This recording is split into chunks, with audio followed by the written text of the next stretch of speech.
Hello and welcome back to a brand new episode of the Pick a Side podcast. My name is Joel Moran and I'm here with Andrew Velez and Joel Dehls, and this is now episode 133. In this episode, we are going to rank teams based on how desperate they are for a new quarterback. If the Rams should start Case Keenum over Baker Mayfield, if Belichick is the coach of the year, Tony Pollard versus Zeke, the Raiders coin theory, and much more. A quick Patreon shout out to Anthony, BJ, PJs, Mario, Langston, Jazzy, Juice, Johannes, Ruben, Brian, Ricky, E, Enzo, Sean Solis, Sean, Muffins, John, Sean Triplet, Burner Hoops, Court Cousins, Ben Mack, P. Dot, George, Hakari, Mateen, Dave 2 Freedom, and Jay Aqua. What up, Jay Aqua, man? Have to hold applause for Jay Aqua. Why not? He's a GOAT. Legend. We always do this at the end of the episode, but I think it's much smarter to do it at the beginning. Go follow us on TikTok and on Instagram at Pick a Side Podcast and on Twitter at Pick a Side Pod. On Twitter, we actually prefer you guys to follow us on there much more. Please. Because we need to get it jumping. Yeah, for sure. And rate our podcast on Apple Podcasts. We're currently at, I think, above 50, but come on, guys. We got to get more to the 100. merrier. We got to get it's the holiday 100. season. Let's hit 20. Why not, right? Yeah. It feels like we haven't done an episode in a while because we haven't done one since last week. Facts. We took a break because of Thanksgiving. And today, Riv is not here. He had an emergency he had to take care of. JC will be on the basketball episodes. So this right now is the football crew, and there are a lot of football topics to talk about. I know some of these we're going to get very heated in because we have huge disagreements, specifically with Tony Pollard versus Zeke. For some reason, there are still Zeke defenders out there. What do you mean some reason? It is what do you mean, quite man? obvious that Pollard is the Quite guy. obvious. We'll get to it. Bro needs new eyes. Needs to know everything. I'm actually I have a question for you, Drew. Oh, okay. Because recently, it's funny because as of recently, I've always knew this happened, but I was actually surprised the audience didn't catch along. Okay. But they started to catch along, and I think you started to catch along. Okay. They're starting to catch along to you saying obviously. Unfortunately, somebody even told me on Twitter, we got to have a Squid Games. Take a drink for every single time you say obviously. So I'm just wondering, coming into the show now, are you now aware of that? More than, unfortunately, because it's just a way I like to over-exaggerate things, and that's just how I talk truthfully. I say obviously, I say egregiously. Those are my two words. Yeah. And that's just not even, well. that's off the show too. That's man. not just a podcast thing. So it is in my head, and I'm trying to stay away from it, but it's tough. It's in my every. He loves egregious too. Now, there was this one segment on the Dallas Mavericks that somebody commented that Drew said like obviously 5 times in a row. I went to it and it was obviously. It was like 7 or 8 times, and then the next show we did, I don't even think I needed to say obviously, but it was in my head, and I just said obviously for no reason. I was like, what am I even saying right now? But you're 100% right. Somebody was like, we got to take that word out of Drew's vocabulary. It's going to be impossible. You're going to hear it at least 10 times this episode. So we're going to start off with the first segment of this show. We're going to go right into it, right into the crest of the waters. Let's go. We're going to rank teams based on how desperate they are for a quarterback. I want you guys to each give me your top 5 teams going from 5 to 1 to the number 1 team that needs a quarterback this offseason. There's no doubt about it that could even use one this year, honestly. So give me your guys' 5. What teams do you feel like desperately need a quarterback? I'll start with you, Joel. Well, there's a ton of teams that need a quarterback, but my list is, it's more of what teams are kind of a quarterback away from really competing, right? Because like the Lions are one team I left off that I'm like, yeah, they need a quarterback, but Jared Goff's probably going to be there for another season. I don't think they're going to take a QB number 1 overall as it stands right now. So in my list, going down in order, number 5, I have the Houston Texans. They are one team that need everything, but especially quarterback, because at least Jared Goff is serviceable for a year. I don't know if they're going to bring back Tyrod. Davis Mills isn't the answer. You think Tyrod's better than Jared Goff? Or you think Jared Goff is better than Tyrod? I would take Tyrod, but I just think the Lions are financially obligated to keep Jared Goff while the Texans could get rid of Tyrod next season. But I think Tyrod's better. I like Tyrod. I don't think the Texans need a quarterback. He wasn't on my list. The Texans weren't on my list. they need a quarterback for the future. That's for sure. Yeah, He's not the Davis answer. Mills. Yeah. He's not it. I think we know that. He's a rookie though. We'll see. Yeah, It's a wait and see. I'm not saying he it's not a is wait it, and see but for I'm me. saying It's a I've seen. he threw 3 touchdown passes against the Patriots. You know what? So did This my is play. exactly, man. Come on, be Against the consistent. Patriots? No, but true. he had the best game ever for a Jets Bengals aren't quarterback. bad. It Bengals wasn't aren't against the bad. Patriots. No, it was against the Bengals. All right, but But that's what I'm saying. Mills Like one did it good against game. the Patriots though. I know, but still, one good game is one good A game. blind squirrel finds an acorn every now and then, man. He's spitting right now. But going on, honestly, this is kind of off the top of my head because I had the 5, but I didn't know we were doing an order. But going on, the Panthers, I think they're a huge team who they spent a second-round pick. They did what I think they should. I think every year, if you need a quarterback, go out and make a move, see if it happens. Trade a second-round pick for Sam Darnold obviously wasn't a good move. Bringing in Cam Newton, he's going to be a decent spark plug. Had a terrible game against Miami and ended up getting benched. We know he's not the answer at quarterback. I think the Saints are a team. I know Jameis is your guy coming off for torn ACL. They had an entire season, multiple seasons, to kind of get the quarterback thing right. They knew Drew Brees was on his last legs, especially that last season when he got hurt. And they really haven't been able to do anything at the quarterback position, although it's only been a year. We know Simeon's not it. Taysom Hill's an interesting player, not a franchise quarterback. And I think Jameis is kind of similar to Tyrod in the sense that he's a bridge quarterback, but not someone I want running my franchise for the next 5+ years. And they have a team that's ready to compete. We've seen their defense this year. Sean Payton, one of the best coaches in the NFL. I believe we're on number 2 now. We did 5, 4, 3. Number 2, I have the Pittsburgh Steelers. They're a team who, once again, similar to the Saints, the head coach, one of the best in the NFL. Their defense has been kind of sporadic at times this year, coming off their worst loss this season against the Bengals. But when you look at their weapons with Deontay Johnson, top 15 receiver, Chase Claypool, who's had, elevating from last year, still a really solid receiver. Najee's been exceptional this season. Their offensive line is terrible. They still rank bottom 5 when it comes to rushing the ball, which was my biggest argument coming into the year why I thought the Steelers should go O-line instead of Najee, although Najee's been excellent. And number 1 team for me is Drew's team, Denver Broncos.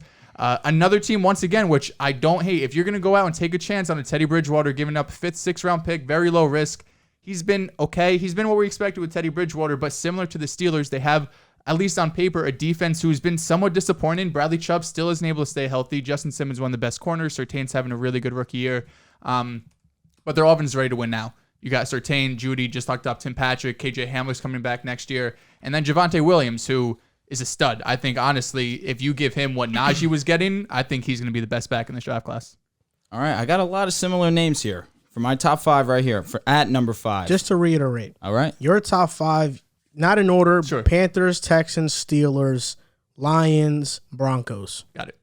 All right, here we go. So mine, starting at number 5, Cleveland Browns.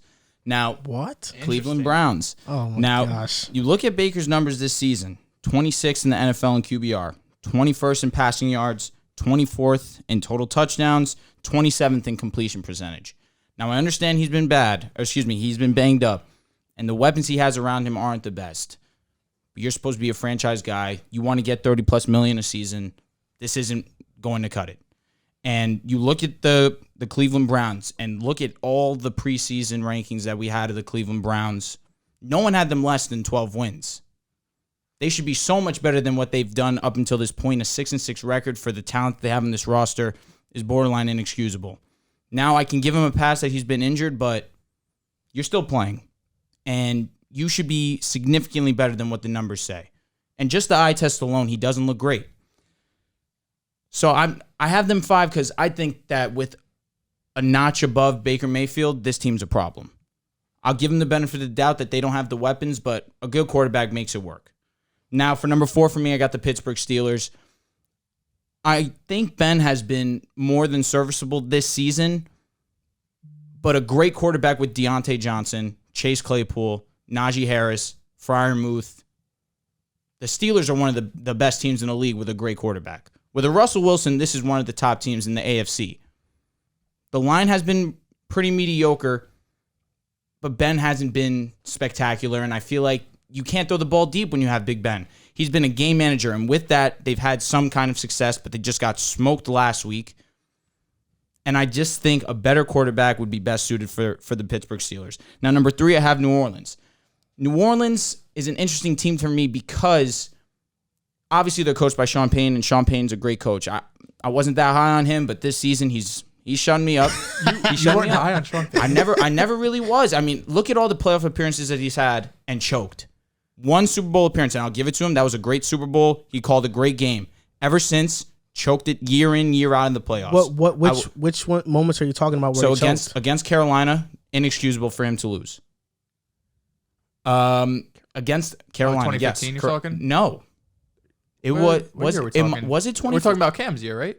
Correct. Carolina, that was 2015. I think it might have been, but I don't think so because they were the number 1 seed. Wasn't 2015 that was the first MVP round year? No, that was the first. If I'm thinking off the top of my head, you could Google search for me if you would like. I believe they played in the first round and Carolina beat them. Yeah, well, Carolina went to the Super Bowl that but year. They were 15-1. They had a bye. Carolina. That's exactly what I'm saying. Oh, so you're talking about it's a different year. I think it's a different year. Oh, okay. You're better at the historical games than I am, so that's okay. They faced in a wild card in 2018. The Saints beat them 31-26. Okay. I don't know. It might have been something maybe before. Say that was the last time I remember Carolina in the playoffs. I remember specifically. Listen, I remember the only specifically. time. Look, I'll give you these moments.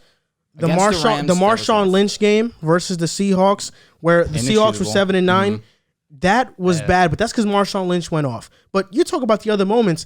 I think the Saints just got unlucky versus the Vikings, the Minneapolis Miracle. Nuts. That was lucky. Like Marcus Williams should have made that tackle. That's a bad play by him. Why are you gambling? Why are you gambling? How is that on Sean Payton? Okay, fair enough. And then the very next year against the Rams, they got robbed of a Super Bowl appearance. Pretty accurate. That's all. I don't think Sean Payton has choked. It's just that I've always thought he's a great elite coach. He's an elite coach in the fact NFL. that the Saints have 5-6 wins with this supporting cast on offense. Exactly. Is great. Listen, this is exactly what I was getting to. Sean Payton has done his thing this year and 100% shut me up. The fact that he's doing with Trevor Siemian, Jameis Winston was solid in his time there. They need a next level QB, and not having Michael Thomas obviously hurts. There's number one. Can't rely on him though. But Marquez Callaway, he's not great, but they don't have good weapons. Yeah, it's bad. But I do think that a quarterback would benefit them. Anything to help Alvin Kamara out at this point, you need to open up the field for him. Now, number 2, I have them as not desperate because Teddy Bridgewater is a serviceable quarterback and we're still winning games. We're a game out of the wild card, that 7th seed. I do think, like you said, all the points you mentioned were 100% true. We're a great quarterback away from being a Super Bowl contender. Our defense is fantastic. Our offense, we have weapons galore. Sutton, Judy, Tim Patrick. When we get him back next season, KJ Hamler, Noah Fant, Melvin Gordon, Javonte Williams, who I'm projected to be a top 10 running back once he gets the backfield to himself. We have the pieces. Alberto is he's good. He's really good. I wouldn't say fantastic yet, obviously, because he's just not getting the vibe. He's always going to be second fiddle, though. For sure. And he's a beast. Yeah.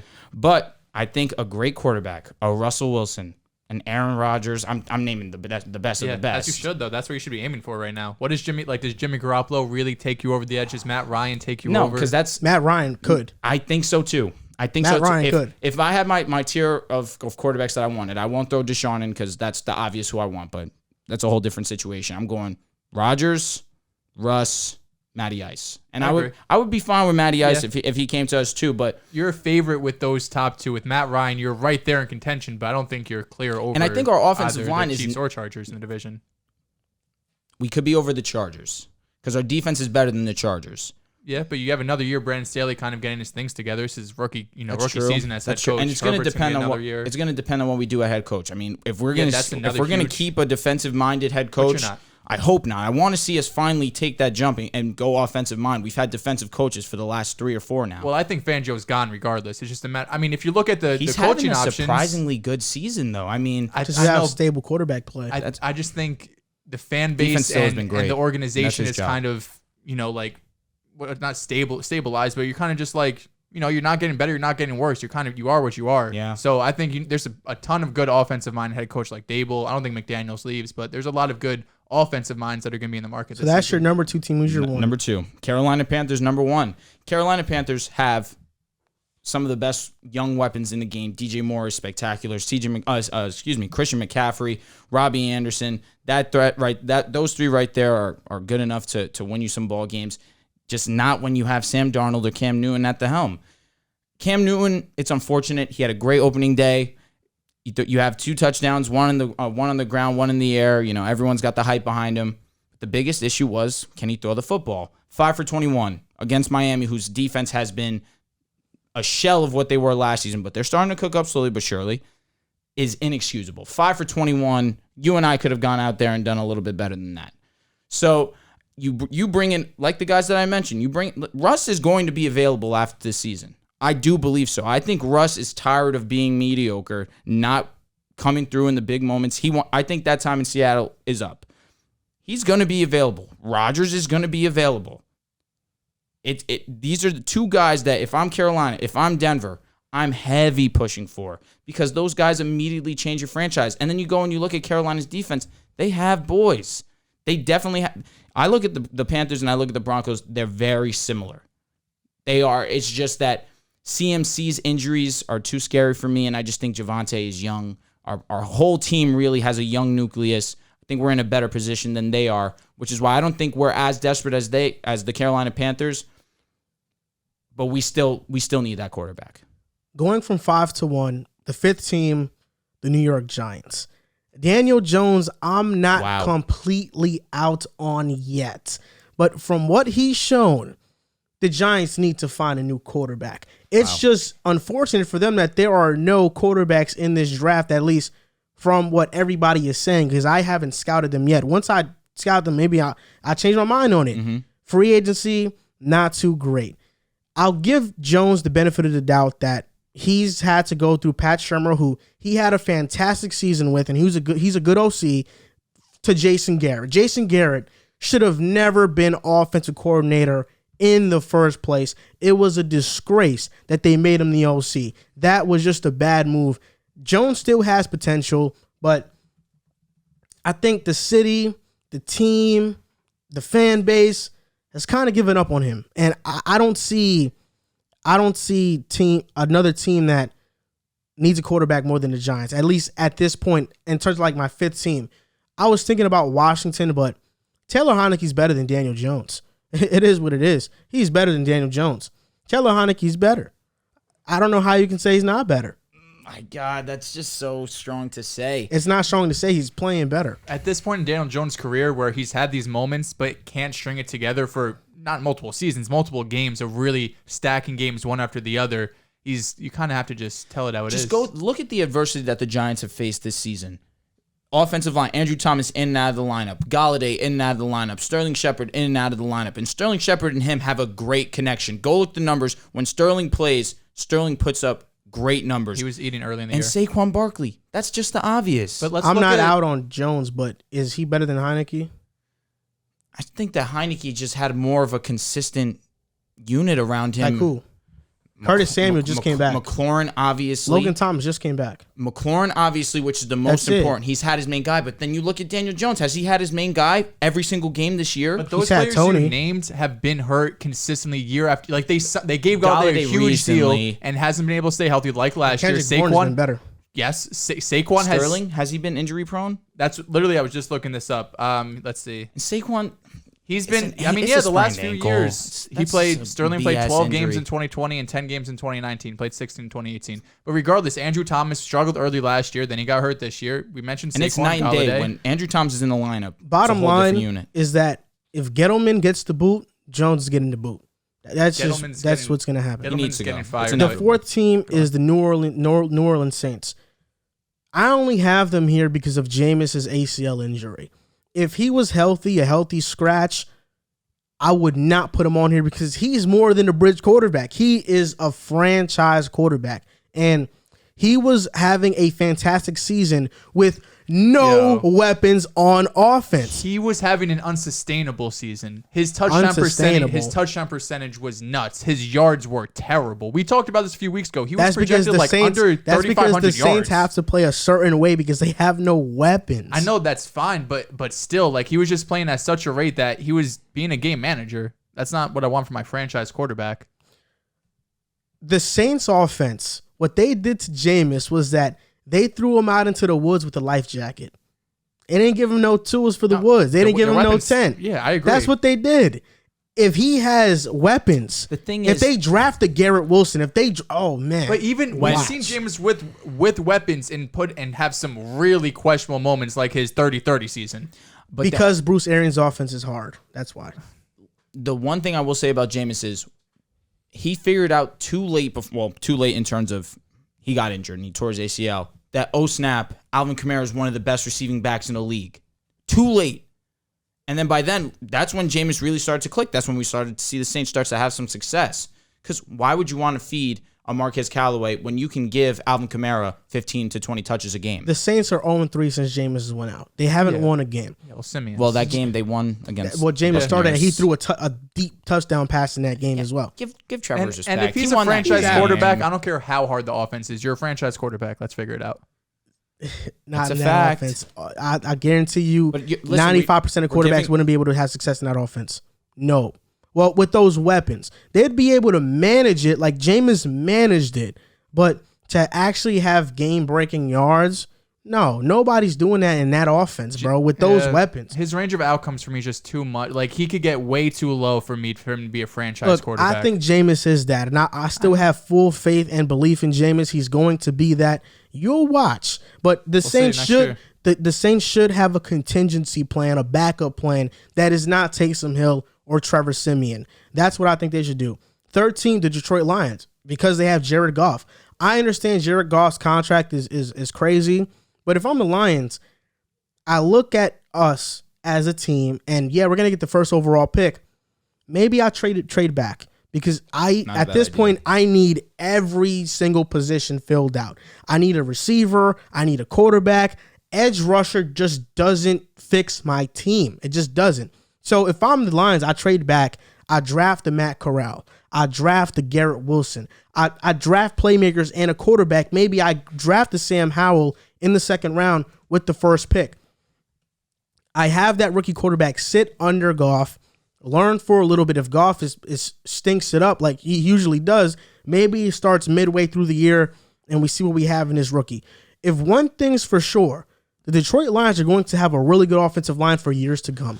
With Penei Sewell there, Taylor Decker, Jonah Jackson, their center right now, Frank Ragnow, he's hurt, but when he comes back, their offensive line is great. A rookie quarterback is going to be protected under their offensive line. So if they can find when to sit and learn under Goff, because Goff, from all the reports that we've heard, he's a good guy. So he understands where he's at in the league right now. I don't think he'd have any problem with a rookie coming in and showing him the ropes a little bit. So I think that's a good fit. They need a quarterback, that's for sure. Second, the Pittsburgh Steelers. I mean, right now the quarterbacks are Big Ben, Mason Rudolph, and Dwayne Haskins. DH Simba. Look, Mason Rudolph is a backup. He's nothing more than that.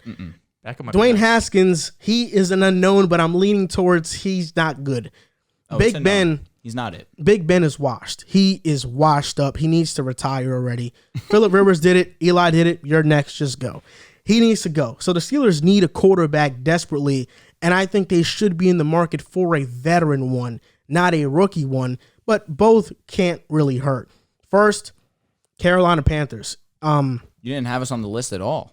No, I don't have you. That's crazy. Because I think when talking about teams that need a quarterback desperately, the reason I don't have the Broncos there is because the Panthers made the same mistake last season. What did the Panthers do? The Panthers looked at Teddy Bridgewater and said, he's not the guy. We got to go trade for a young guy, get him in the building with potential, and he'll be fine. They get Sam. Just to see that Sam is worse than Teddy. Now Sam gets hurt. Oh, we need a quarterback. Oh, let's bring back Cam.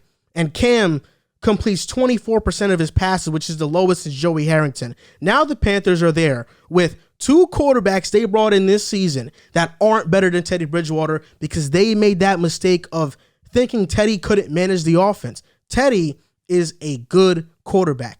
And if the Broncos don't need to if the Broncos don't have the option to have a significant upgrade, I don't think you do it. I don't think you bank on potential. I don't think you bank on a young player. You keep Teddy there. I just think that sorry, Joel, but I just think that the Panthers saw Teddy and didn't think that he was going to put them over the top. And you're looking at it with the Broncos, who I will continuously say this until we get an elite caliber quarterback. Teddy Bridgewater is not putting us over the top. You're going to be in NFL purgatory where you're never going to be good enough to make a playoff run. You're never going to be bad enough to I be a don't top want to 10 be pick. 9-8 with this Let me roster. ask you something. I agree. Let me ask you something. That's what we're aiming And real for. quick, because I do disagree with the Panthers Sam Darnold take. I don't have a problem with spending a second-round pick on a potential franchise quarterback. I agree with that. Because the first 3 games, we were talking here saying, Sam, he's rejuvenated. He's back. They just got him for a second-round pick. He's looking phenomenal. Christian McCaffrey goes down, and he's a mess. Now, I don't think Sam Darnold is a franchise quarterback. I think it's pretty obvious right now. But if you could spend a second-round pick to see what a guy has, and he has potential to really elevate your offense and your team, no problem for me. Okay. When talking about the Broncos, I don't have them on here because I think Teddy Bridgewater is a damn good quarterback. I think he's on a 1 to 10, what would you rate him? I think he's a solid 7. But what good is a 7 gonna do a roster like this? Your roster isn't perfect. It's a great roster, and I think a great quarterback takes it over the top. Aaron Rodgers would take the Broncos over the top. For sure. Still not a guarantee, though. I would lock it in tomorrow. If you told me we're getting Aaron Rodgers, the Broncos will win the Super Bowl. And I'm not saying that as a biased fan. We have secondary. We have great pass rush. You don't have linebackers. Alexander You Johnson You don't have an isn't offensive bad. line. Your offensive line isn't good. Offensive line is good. Bowles It's has the been right in and out tackle. of the lineup, though. It's average. That's true. That's pretty fair. With Russell It's a little Wilson, bit above. I mean, Teddy has time to throw the So football. with Russell Wilson, yeah, you make the move but even Russell Wilson has shown that in the second half of the year he slows down Because he has to backpack. And that Seahawks. This is going to sound a bit organization's crazy. It's trash. terrible. This is going to sound a bit crazy. I've already told you that if it's for Aaron Rodgers, if it's for Russell Wilson, I do it in a heartbeat. If it's for Deshaun Watson, I do it in a heartbeat. Yep. If it's for Matt Ryan, I'm thinking about it. I'm not doing it in a heartbeat. I'm thinking about it. I agree. So, and we're talking about Matt Ryan, a former MVP, who is really freaking good. He's had some rough moments this But year. Then even he with also him- has the complete opposite where he looks amazing. But even with him, I would have to think about it because Teddy can just manage a game. If you have true. a good offensive line and Javonte turns into a top 10 back and you guys are running the ball great and you have a great defense, all he has to do is manage the game. And he was perfectly fine in that role. Is that going to win us a Super Bowl? No. The goal is to win a Super Bowl. Especially in one that division team- with the Chiefs and the Chargers, One the team Raiders. wins You have the Super fourth best Bowl quarterback. every single year. 1 out of 32 teams win. Even the teams that have great rosters don't win. The Packers have lost in the NFC Championship each of the past 2 years, and they have the greatest quarterback ever, arguably. That doesn't ultimately take you over the top. You have to have a complete team. We might see New England go to the Super Bowl this year with a complete team, not a top 10, top 5 quarterback. Also, the Belichick factor that no other team has, having the best coach ever. I agree with you absolutely. So I think right now, Teddy's not holding you guys back. I agree. I think he's actually been the reason why you've been better than you should have been this year. Because with Drew Lock, I mean, he came in after Teddy got hurt and threw an interception immediately. He was horrible. Teddy Bridgewater can hold you guys over water. What you guys need is you guys need linebackers, you guys need some pass rush help, you guys need a new coach, and you guys need a better offensive line. That's what you guys need. Alexander Johnson isn't bad. Jewel's not bad. Come on, bro. They're not bad. I'm not saying they're not bad. But also, linebackers are not the reason the Broncos aren't going to the Super Bowl. Exactly. It's because Teddy's the 4th best quarterback in that division.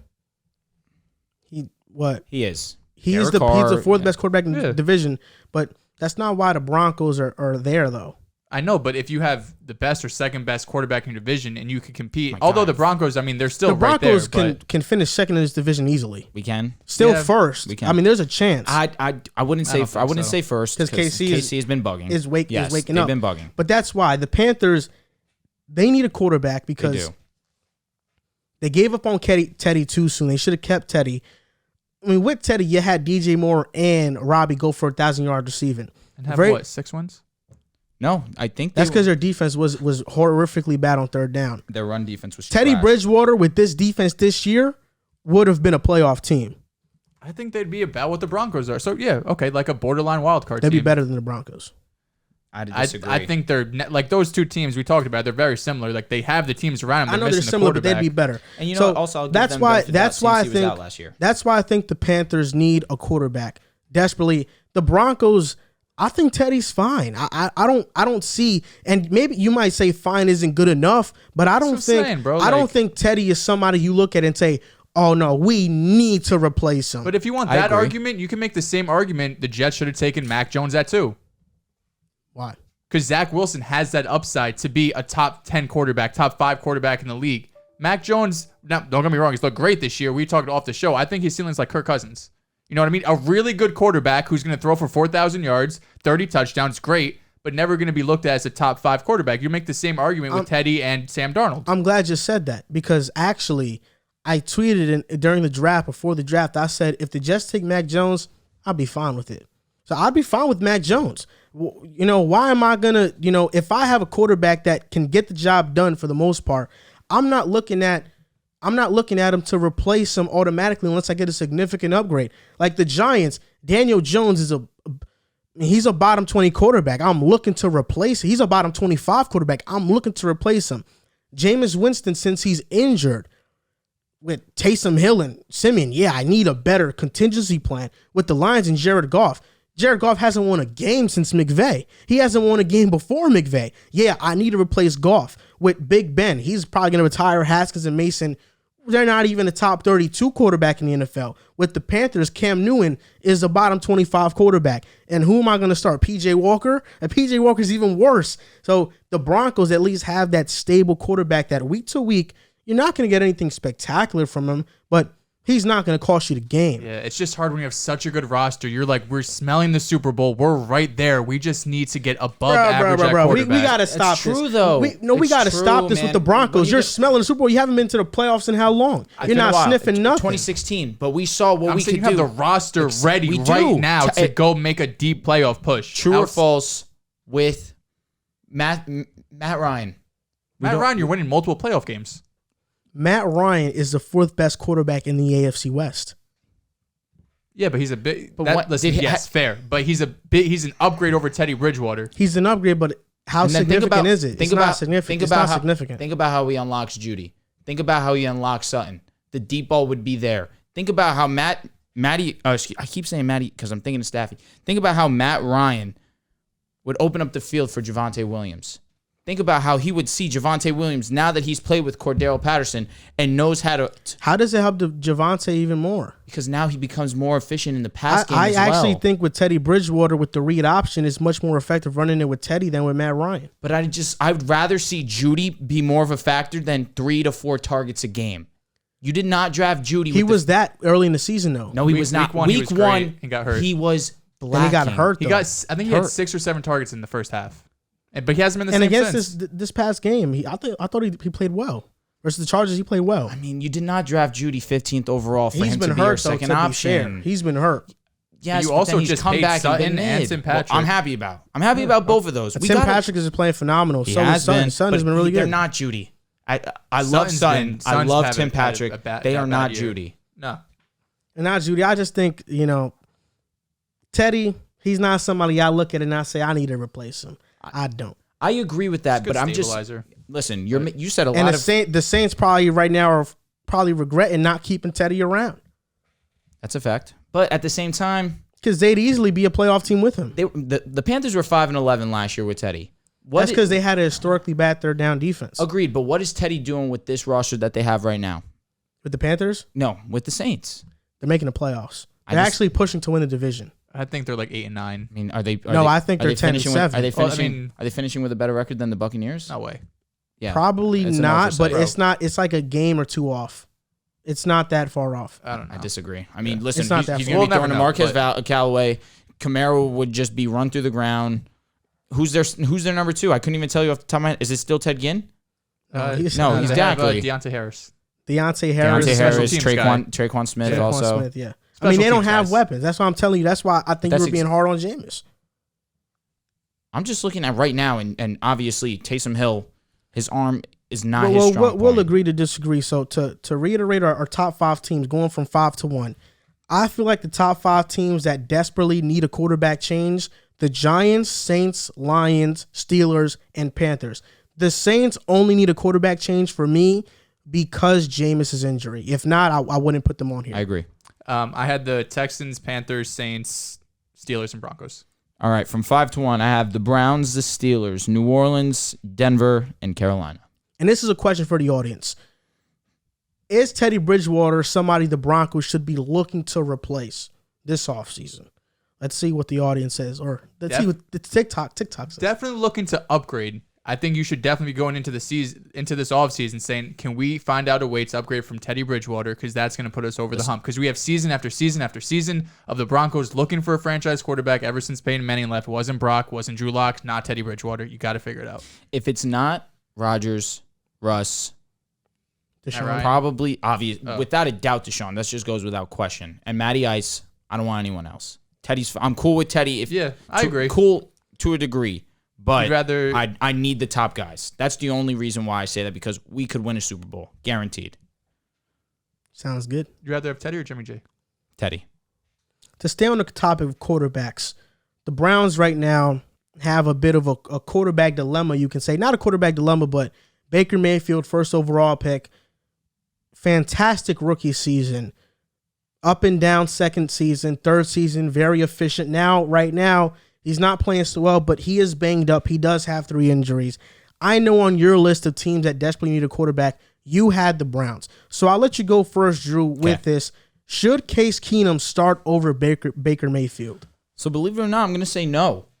I think that if you're the Browns and you invested the number 1 pick overall in Baker Mayfield, you have to ride with him. Regardless of whether he's injured or not, if he's good enough and he says, I'm okay to play, you have to play him, because you don't waste a number 1 pick and then start a guy you pay however many million, 5 million, less than 10 million a year for, over Baker Mayfield, obviously. Now, again, like I said earlier, Baker Mayfield's not been anything of what we expected. I'll give him the benefit of the doubt. His weapons are not the best. Jarvis Landry's getting a little bit older. He's not a bad piece by any means, but he's not what he used to be. Kareem Hunt in and out of the lineup. When he was in, obviously things click, and he's very efficient in the pass game. And Nick Chubb also had an injury as well, and he's missed a little bit of time here and there. But you look at the numbers, 20, like I said a little bit earlier when I was talking about my QB list, 26 NFL in QBR, 21st in passing yards, 24th in touchdowns, 27 in completion percentage. He hasn't been good, but overall, they're still staying afloat with him at quarterback. And if they were 1-9 or a terrible team like that, then I would say yes. Listen, he's clearly hurt. Let him sit. This is your franchise guy. Supposedly that's what the Browns keep saying. Let him get healthy. Not put him in harm's way and get him more banged up than he already is. But they're still in playoff contention. They could still make the wild card. I'm pretty sure at this point in time the division's out of the question. I think the Ravens will win the division. But they're still in the hunt. And they look at last week, a 16-10 game. It was right within reach. A 1-score game, more than possible that they could have won that game, especially with Lamar throwing 3 first-half interceptions. Baker just couldn't get it done. I understand the weapons aren't there, but if you're a franchise guy, you can get it done. But I still don't think that putting Case Keenum over him is going to change much. I think that you still ride with Baker. He's your franchise guy, and you're still a 6-6 team regardless of whether he's been playing bad or he's banged up. You still ride with him. Yeah. I think what the Browns really should have done going into last week was sit Baker. Sit Baker against the Ravens. They have a bye week this week. Give him 2 full weeks to heal up. And then this last stretch of the season, this last month or so, you could see what Baker really has. Because if you're a Browns fan, it can't be good to sit here and see last year having the coach of the year, one of the best offensive lines, really the same weapons outside of Odell Beckham, who, I mean, as of now, we thought Baker would improve, but he's really just been the same guy. But it can't be good to see him regress like this. You know, he had a great rookie season. His second year with Freddie Kitchens, full-time as head coach, he had a terrible year. But then you look at this year, you talked about the numbers. He's averaging 220 passing yards a game. He's throwing 11 touchdowns in 11 games. Like, that's terrible. You know, that's your franchise quarterback. We talked about in the last episode, if you're willing to give Baker that 30-plus million. I know he doesn't have everything, right? He's lacking probably an alpha wide receiver. Jarvis is a good number 2, but I don't think he's number 1 at this point in his career. But you still have a really good offensive line. Kareem Hunt's been banged up, but 2 of the best running backs in the NFL. He has enough to be able to go out there and put up, impressive statistical games. He's had a couple here and there, but overall, injuries aside, he's had a pretty disappointing season. I was expecting Baker to come into the season and to grow on what he did last year, because I wasn't the biggest Baker fan, but last year definitely showed me something. I didn't think he was going to have that good of a year. Stefanski really proved to me as well, being the coach of the year. I think Keenum would come in and be about the same. I don't think Baker is a huge step down from Keenum. I think, because honestly, I think Keenum is one of the best backup quarterbacks that the NFL has. So I don't think if you sit Baker, you're losing a ton here, but you also have to see what's the upside. The upside in Baker Mayfield, if he plays really well, we have our guy, we have our franchise quarterback for the next 10 years. The upside of Case Keenum is maybe going to playoff run this year, kind of like he did with Minnesota, which I'm sure all Browns fans would love. But say, Case Keenum goes on that playoff run. Now what happens next year? Do you keep Keenum? You just drafted Baker number 1 overall a few years ago. You picked up his 5th-year option. You're going to re-sign him long term. So I think it would just cause, just commotion in the locker room that the Browns don't need. So right now, the Browns should have set him last week, get him healthy. But now you're already in too deep. You have this bye. I guess Baker has 1 week now to get healthy. Let's see what this last month brings. If it wasn't for the bye week, I would say, yeah, bench Baker for Case Keenum because I think Baker deserves the benefit of the doubt. All we look at is the result and the stats of things, and we put nothing into context whatsoever, especially when the media is already out to get a certain player. And with Baker, it just feels like he's getting an unfair shake. He's had 4 injuries, shoulder injury, knee, foot, and groin. He still played through it. Jarvis Landry has missed 4 games. He has 200-plus yards on the season. He's under 300 yards. The Browns paid Austin Hooper $42 million. Where has he been? He has 200 receiving yards on the season. In Atlanta, he had over 700. His first year in Cleveland, he had 400. Now this year, he had 200. And it was done in the same amount of games because in Atlanta, he didn't play a full season that year in 2019. Where's Austin Hooper been? Versus the Ravens, I understand. You got to capitalize on those drives. But on the final drive of the game, I saw the Browns' 2 best weapons in Jarvis Landry and Austin Hooper, at least in the receiving side, drop good passes from Baker Mayfield. Baker Mayfield, on that final drive, made good plays that were dropped, and that's what held them back from not even moving forward on the drive. I think Baker is getting an unfair shake. I'm old enough to remember, because it wasn't too long ago, when the Browns were 0-16, and Baker, as a rookie, led them to 7 wins, 7-8-1 on the season. Like Baker, he's been the best quarterback the Browns have had in the last 20 years. For sure. Browns fans, the reason why they feel so attached to Baker is because they remember how times were like without Baker. That's why even if the $30 million is a bit out of his price range, you gotta pay him regardless because you saw what you were without him. And what is the alternative to not paying Baker? What's the alternative? That's the question. Because you don't have to pay him $30+ million. Just like the Rams, a little different because Jared Goff coming off a great year going to the Super Bowl. They didn't have to pay him. Same thing with the Eagles and Carson Wentz paid him early. Now, the Browns are taking a different approach by picking up his 5th-year option, kind of almost a glorified franchise tag, the 5th-year option. You don't have to pay him $30 million, but I agree because if you don't, you need to find that alternative. If not, you're going to be stuck with these, rotating veteran quarterbacks of Jimmy G and Teddy Bridgewater and Case Keenums, these type of guys. All those guys are not better than Baker. Baker's better than those guys. Maybe.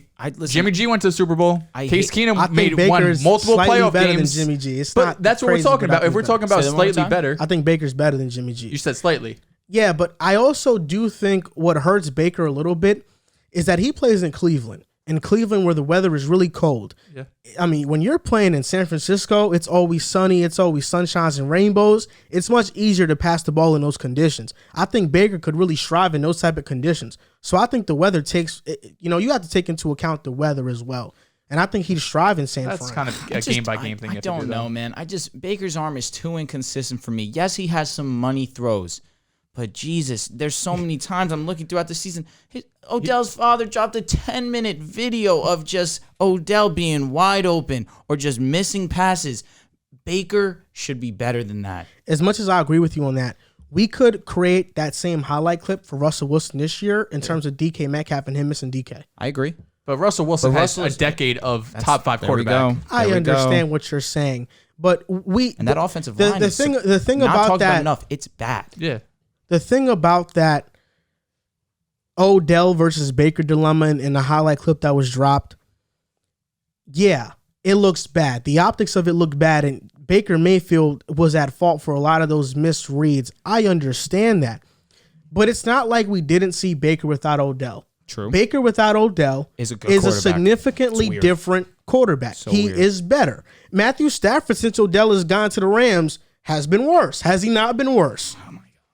I'm not saying let's blame Odell here, but I'm just saying there's a correlation. We saw a few things click last game. The issue of the Rams is losing Robert Woods more than gaining Odell. That's the bigger issue, I think. That's the bigger story. I understand what you're saying, but I'm saying there's a correlation between Odell leaving and quarterbacks being better or worse. There's a correlation there. I'm not saying it's all on Odell, but we need to give Baker some slack. But to talk about the question, like if the bye week wasn't this week, I would say okay, let Case start, because Baker his last 3 games is completing 50.9% of his passes. I mean, that's horrible. Case Keenum is at 62% completion percentage for his career or this season. This season, so that's not very good either. Yeah, but one game and a half, because he got into versus the Patriots. Yeah.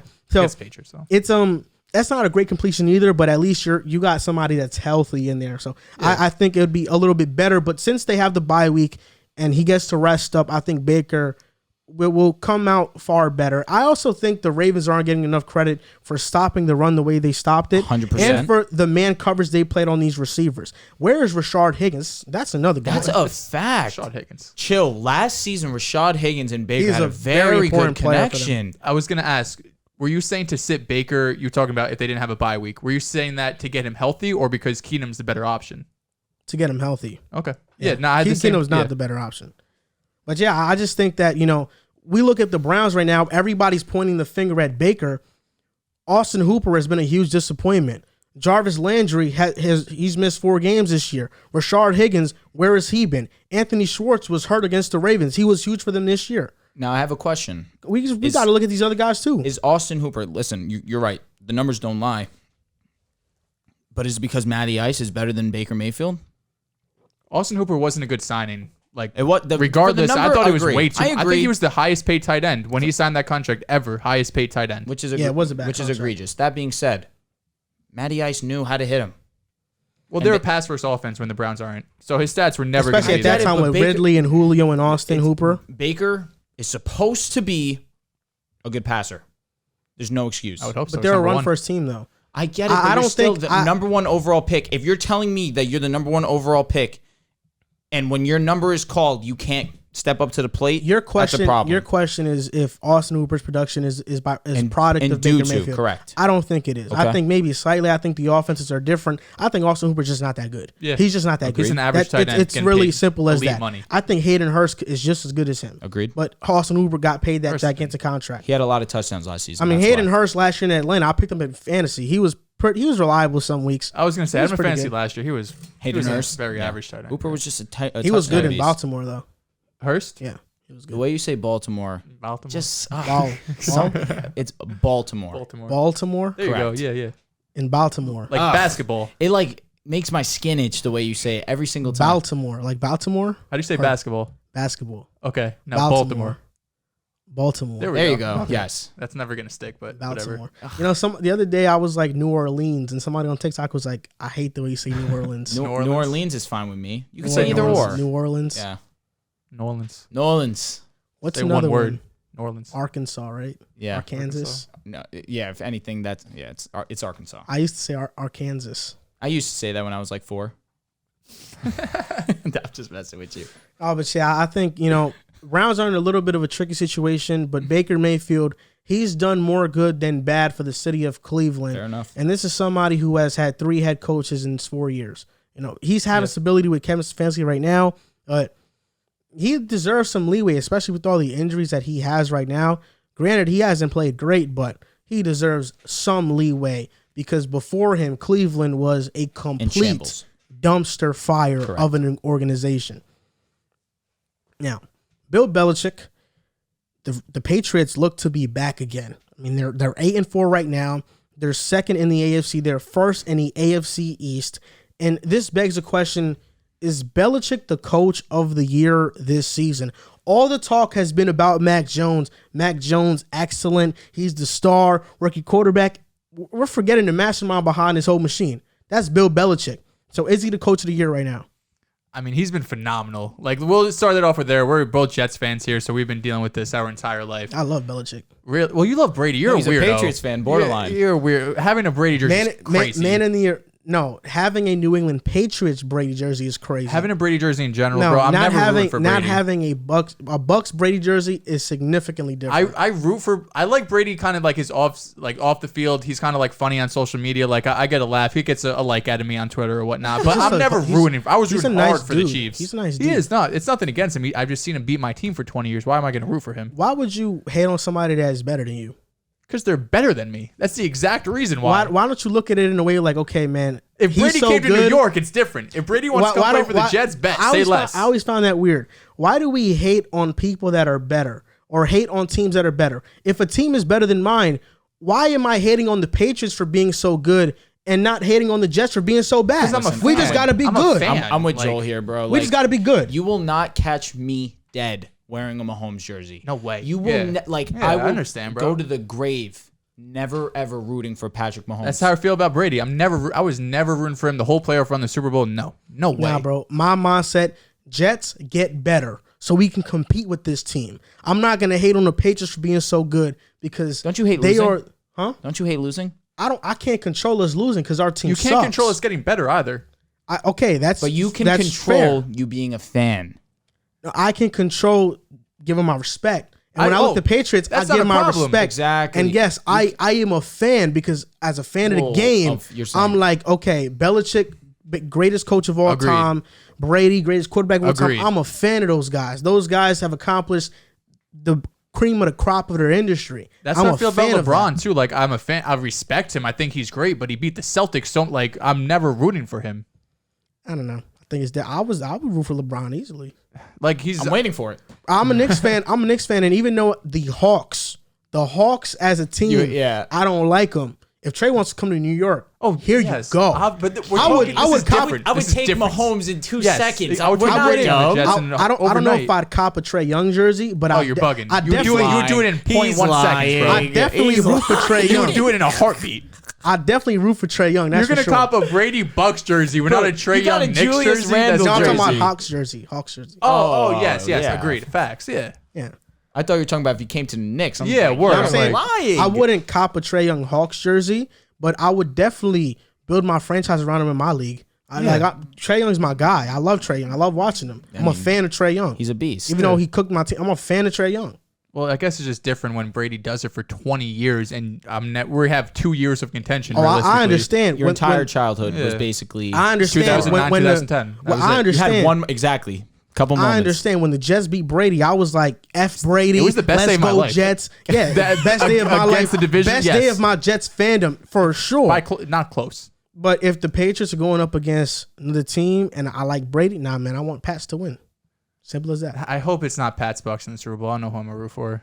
I may just not watch. I'm rooting for. I'm rooting for the Pats. As hell. I don't want either of them. I'm rooting for the Pats. Bro, you gotta respect Belichick coming in and bringing this team 1 year removed. On to the question: is Belichick the coach of the year? You said that you respect him a lot. Respect the hell out of him. Obviously, he's the go-to coaching. But for me, it's Cliff. I think what Belichick has been doing is great, but what Cliff Kingsbury has done with this Cardinals team, who coming into the season, he was borderline on the hot seat. You know, we saw year 1 and year 2, Kyler got better, then he kind of got injured at the end of the season. But if we saw year 3, we didn't see another improvement, not only in Kyler, but as the organization or the team as a whole. I think it would have been very easy to fire Cliff and kind of have him as a scapegoat, but he came in and they've hit on just about everything when it comes to draft picks, free agent signs. I know J.J. Watt got hurt, but he was fantastic. A.J. Green's been fantastic. James Conner. So I think what Cliff's doing, not only with the supplemental pieces around Kyler, but when Kyler was healthy, they were 7-1. He was probably the favorite for MVP. We already knew he lead the league in completion percentage right up there in yards, touchdowns. He also had the highest big-time throw rate according to PFF at 9%, while still having the lowest turnover-worthy play rate at 1%. So he was taking all these big shots down the field without having nearly any plays that were worthy of a turnover. And I think the way not only is he utilized Kyler, but just the pieces that, like obviously Hopkins is one thing, but especially when Chase Edmonds was healthy, being able to figure out that balance between Chase Edmonds and James Conner, because I thought Conner was washed. I saw him this last year in Pittsburgh. I was like, this guy has nothing left. Comes in, leading the league in touchdowns right now, taking over really the workhorse role and being able to, take it to full advantage, because I thought last year, maybe it was just the Steelers' offensive line being that terrible, but I saw the way James Conner was moving. I thought he would be out of the league in 2 years. It was that terrible, though. Yeah, but coming in and just having the pieces and I didn't think it was Cardinals were a substantial upgrade in terms of their offensive line. It's definitely better than Steelers, just about anything is. No, it is. Well, Cardinals are one of the better offensive lines in the league. Oh, yes.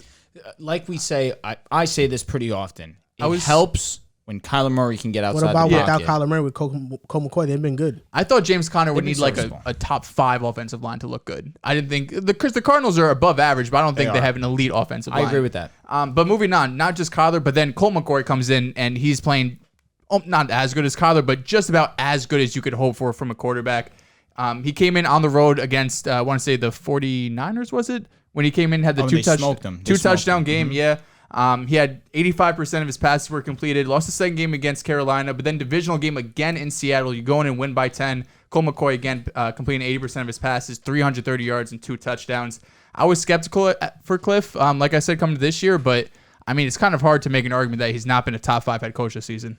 Before you go, Drew, I just want to reiterate. I don't know if your coach of the year is Bill Belichick or if yours was Cliff. Mine's Bill Belichick. Yours is Bill Belichick? Oh, I'll let you go. All right. Well, is yours Cliff or no? Mine is Bill. I wanted one of us to defend Bill here. Listen, Cliff is number 2 for me for sure. What he's been doing this season is spectacular. But I just think you look at the Cardinals roster and the talent that they have stand out more than what the talent is on New England. Kyler Murray, Mac Jones, night and day. DeAndre Hopkins, Kendrick Bourne, Nelson Aguilar, all of them combined don't equate to that. I just think that what Bill has done, one season removed, people question all the moves that he made in the offseason. These are just a bunch of pieces all around that, it's not going to make that much of a difference to the squad. I feel like he's just throwing away money. He feels like he needs to just do something because Brady won the bowl. But now we're seeing it translate into wins. And we're seeing this defense be all world. I believe they're first in terms of points given up this season, averaging 15.8, which is insane. They're fourth in total yards. Third in passing. But what has been one of their strong suits, obviously you look at Mac Jones and what he's done in his rookie season has been great. He leads the league in terms of quarterbacks that have played every single game this season in completion percentage. I believe he's at 70%. The run game has been spectacular. Damian Harris, Ramondre Stevenson, it doesn't matter who you put in there, they're going to have success. I believe in terms of rushing, they're the 12th ranked rushing offense in terms of yards and 7th in total touchdowns. They have been excellent. They have been a reason why the field's so open for Mac Jones to do whatever they want, because you can't just defend the pass. You can't just defend the run. Mac Jones is good enough to sit in that pocket. His pocket presence is not spoken about enough. All people are talking about is, these wins. He just cannot lose right now. There's a reason why. He's so smart. He knows how to read a field. He knows how to stay in the pocket, stay confident in making throws. And it's being made possible by Damian Harris and Ramondre Stevenson's success. Mostly Damian Harris. Damian Harris has been excellent this year.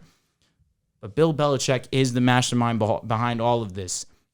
You don't just lose Stephon Gilmore, arguably a top 10 corner still, and you're a top 4, top 3, arguably the best defense in the league. I give all the credit to Bill there, especially with the chatter of, is Belichick as great as he is because of Brady? Is that the case? And he's 100% put that to bed. And if we see, I've said it once, I will say it again, he wins the bowl this year, he's the best coach ever. There is no one that I will put on his level. The only one that comes comparable to me is Phil Jackson, because he did it twice with 2 different organizations. That's the only one. But football is a completely different sport. To have this certain type of dominance for as long as he's had, and to go from the greatest quarterback ever to a rookie quarterback and already have his team as arguably the best team in the conference, is only just nothing but the utmost praise for Bill Belichick. Whenever people want to discredit Belichick, they look at Brady. Whenever people want to discredit Brady, they look at Belichick. It's a yin-yang complex. And what people don't understand is that, Tom Brady is the undisputed GOAT. There's no debate. Period. And if somebody's debating that, you're dumb. And you don't watch football. Because it's just, he is the GOAT. I'm a Peyton Manning fan. It's word vomit to come out of my mouth that he's the GOAT. In basketball, you can debate LeBron and MJ. In football, you can't debate Brady and anybody. It's just undisputed. He is the GOAT. In saying that, People don't realize how many tough decisions Bill Belichick has had to make, has gotten scrutinized for, and they turn out to be correct. Let's look at 2001. Patriots first year winning the Super Bowl with Tom Brady. Drew Bledsoe comes in and wins that AFC Championship game. Could have started Bledsoe in the Super Bowl, but no, he says, I'm going to start Tom Brady. At the time, that was a divisive thing. When Drew Bledsoe got healthy from that hit from the Jets linebacker, him saying Brady was going to continue to start was a divisive thing. Bill Belichick turned out to be correct. In 2002, the Patriots had a down season. After the 2002 season, they cut Lawyer Malloy, who was the heart and soul of that defense, who was a safety for the Patriots, heart and soul of that team. They cut him. It was a divisive thing. And he cut him because he brought in Rodney Harrison, who played the same position. Bill Belichick made the decision to cut the heart and soul of the team and Lawyer Malloy to have Rodney Harrison play that position. You want to know what the Patriots did that year in 2003? They went 14-2 and won the Super Bowl. Bill Belichick makes tough decisions, and they turn out to be correct. Last year, he should have been in consideration for Coach of the Year the way he coached that team. 7-9, most opt-outs in the NFL, no offensive weapons at all. Cam Newton, who is a bottom 25 quarterback, lost so many key defensive players and still finished 7-9. We're right there. We're a couple of plays away from being in playoff contention. Very next year, signs Matt Judon. Matt Judon right now has 11.5 sacks. He's been huge for them. Christian Barmore drafted him in the second round. Christian Barmore has been one of the better rookie pass rushers in the NFL, and he was a huge get for the Patriots in the second round. Kyle Duggar was great, who they drafted last year, was a rookie. Bringing in Adrian Phillips, who's been arguably their best safety this season. Adrian Phillips was somebody that wasn't used last year on the Chargers, and Bill Belichick found a way to utilize him correctly. I mean, the Patriots, the thing about Belichick that you can count on is that every single season, from week 1 to week 17 to the playoffs, they get better every single week. Whenever the Patriots started off slow in September, the saying everybody always said was that it's only September. Belichick always figures it out. And the same thing always occurred because the team gets better. They never stay the same. He signed Kendrick Bourne. Oh, why didn't they sign Kenny Galladay? Kendrick Bourne's on pace for 1,000 yards this season. Nelson Aguilar was good. He signed Hunter Henry and Jonnu Smith, who've been amazing at run blocking. He goes out and trades for Trent Brown, who's been really good for them at that tackle spot. David Andrews comes back. Now we see with a good roster, with a rookie quarterback, Mac Jones has been undisputedly the best rookie quarterback in the NFL.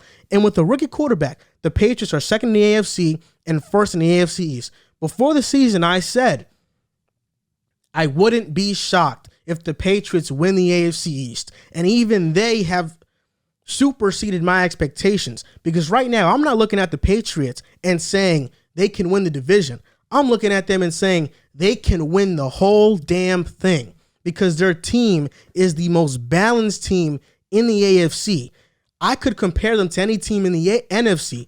The only thing holding them back is having a rookie quarterback, because we don't know how Mac Jones is going to perform in a big-time moment. But for me, I trust Mac Jones. I think he has that it factor versus Brady. When Brady came back to Gillette Stadium in the rain, Mac Jones outplayed him, played a spectacular game. I feel like the pressure doesn't faze Mac Jones, and he'll be ready for the moment. They're my pick to make it out the AFC. I said that they were my sleeper before, but I trust them as much as any team in the AFC to make it out, and that's why I think Bill Belichick is the coach of the year. He doesn't get enough credit, and if he wins the Super Bowl this season, it's just going to put the cherry on top of what's been an excellent coaching career. Yeah, I mean, there's nothing much more I could really say. Like, listen, either way you look at it, if you want to go Cliff, if you want to go Bill, there's no way to argue. It's really, though, you want to take the offensive guy who's put up all the crazy numbers or the defensive guy who wants to put up all the numbers. I think there might be. Do you guys, either of you know the last time Bill Belichick won Coach of the Year? I feel like it's been a while. Was it? Did he win it in 2007? Let me look. 2007 though, or 17 or 2007? I was gonna say, because if it's been that long, I was just kind of assuming he won in the last 5 5 or 7 years or so. Just because Cliff is the young guy, he's the up and coming guy who has the cool quarterback. Go ahead. 2003, 2007, 2010. Wow, so it's been 11 years since he won. Okay, I was thinking maybe there's a little fatigue there. When you're the greatest, that's it. But the fatigue's not there because Tom Brady left. Yeah, Correct. that's also it true. Is wide open for him. Yeah, I just think the voters might side with the Cardinals, especially if they get the number 1 seed. They finish with the best record. Kyler Murray, he got hurt but was on pace for an MVP. That's the only reason why I side with Cliff. But Bill Belichick is just developing talent. I mean, we know Dante Hightower has been a glue guy for their defense. But Jawan Bentley has been arguably their best linebacker. J.C. Jackson has 7 interceptions on the season, had a forced fumble on Hilliard last week against Tennessee, which was a big run, but he took away all momentum on that drive after forcing that fumble. I mean, getting Ramondre Stevenson in the 4th, 5th round? I think it was the 4th, 5th round. Come up. Yeah. Ramondre Stevenson and both Harris and Stevenson are averaging 4.2 plus yards per carry. Great offensive line. They've been amazing. Like always. Any team that Belichick is on, well, he's been on the Patriots mostly, but he is the guy who his team always gets better. He has always been a revolutionary guy versus the Giants in the Super Bowl when he was on versus the Bills in the Super Bowl when he was with the Giants, when he was their defensive coordinator. The Bills at the time had a hurry-up offense that the league couldn't figure out. He figured it out, and he was the one that put a stop to that. He made the playoffs with the Browns. I think he figured out the Wildcat, too.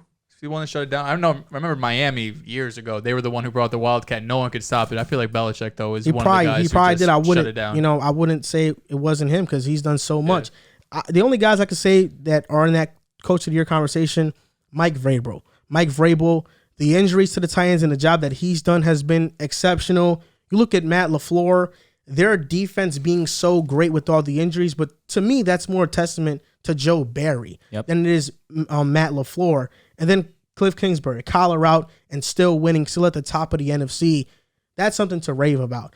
I just think the storyline of Bill Belichick doing this after Brady's left, after he won a championship, is just it's much more meaningful. Everything's setting up to be the Patriots and Bucks in the Super Bowl. That's the NFL is drooling over that scenario. I'll be honest. I think there's a higher % chance that the Patriots go to the Super Bowl than the Bucks. I'm looking at the Packers. Yeah, this is the best Packers team. My Rams, but the Packers look scary. Yeah, man, you gave up on that after week 1. That's okay. I mean, listen, they were still my number 2 team. There's nothing wrong with that. But I'm gonna stay consistent. The Last Dance. We're seeing it in fruition, but I wasn't expecting the defense to be the highlight. I don't know if it's gonna be the Last Dance, bro. I think it's really hard for me. For him to walk away. If you're Aaron Rodgers, you get 1 or number 2 seed, you're going to win multiple playoff games and possibly go to the Super Bowl, and you see the team that they finally put around you, the defense finally stepping up for the first time in God knows how long. How do you sit there and be like, you know what? Nah, let me go try Pittsburgh. Let me go try Denver when you already know what Green Bay has. Is there a possibility if he wins, he pieces out? I think he's done. He's a weird guy, so maybe. I don't know. Bro, if he wins a championship and pieces out, he will creep into that top 3 conversation. I feel like he's also top 3 what? All time. I think he's already there. No, he's not. I feel like he's Brady. Is Brady Montana then who? And Peyton. Simple. Oh, okay. You can make an argument for either, but I think Rodgers is kind of the guy to they've had a weird relationship, him and Green Bay, over the last few years. I think he kind of wants to stick it to them still too. Mm-hmm. I don't think he retire right away, but maybe there's a better chance. I don't know. I don't know. Payne's better than Rodgers? I do think that. I mean, that's his guy, so. Just let's not have this debate, please. I don't think he's better than Rodgers. All right, leave me alone, bro. I don't feel strongly either way. You could hear the argument for both. I'd have to look into it. Payne retired with every single record. It's that simple. And he retired with a Super Bowl. But Rodgers didn't play until his 4th year. Okay. What's that have to do with me?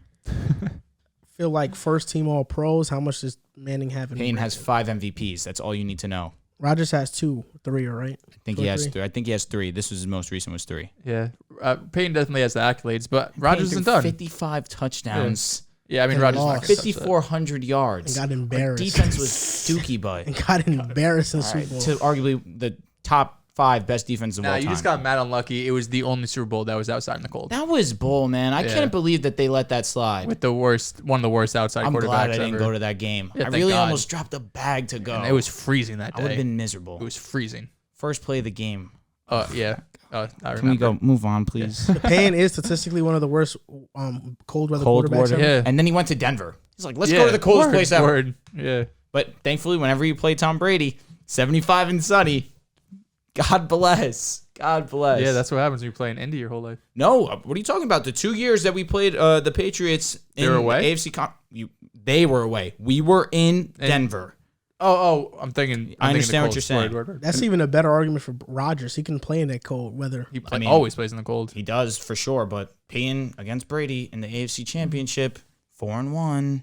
Yeah, but That's all I'm gonna say. you think Brady really cares? I'm sure Payton cares. Oh yeah, I care. Yeah, there That's you all go. that That's what I'm matters. saying. Like, The NFC West right now is a tricky division because going into the season, we all thought this was the best division in football. One of the teams has disappointed, the Seattle Seahawks. They now have a top 6 pick in the NFL draft that belongs to the New York Jets. I'm really happy about that. 2 of the teams that are not at the top of the NFC West are the Rams and the 49ers. The Rams are 7-4 and the 49ers are 6-5. The 49ers have been playing well as recently, the Rams not so much. So going forward from this point forward right now, which team do you trust more to finish with a better record in the NFC West? And if they potentially get into playoffs, which one of these 2 teams do you trust more? I want to hear you first, Drew, because you've been the resident Rams homer. So I want to see which side. Because He's been the Stafford guy, and Stafford has been letting him down. Because even when we got this topic, I was looking, I was like, damn, and we're still sitting here, and I'm like, damn, I don't know. So I want Drew to go first. Bro, Maybe I can figure out my Stafford, mind. fourth quarter comebacks. Look, pick 6, 3 straight games. Well, one of them wasn't on him. This most recent one was pretty bad. I didn't like that throw to Cooper Kupp. I thought it was definitely forced. But the one against San Fran, Higbee should have caught that ball. It's simple as that.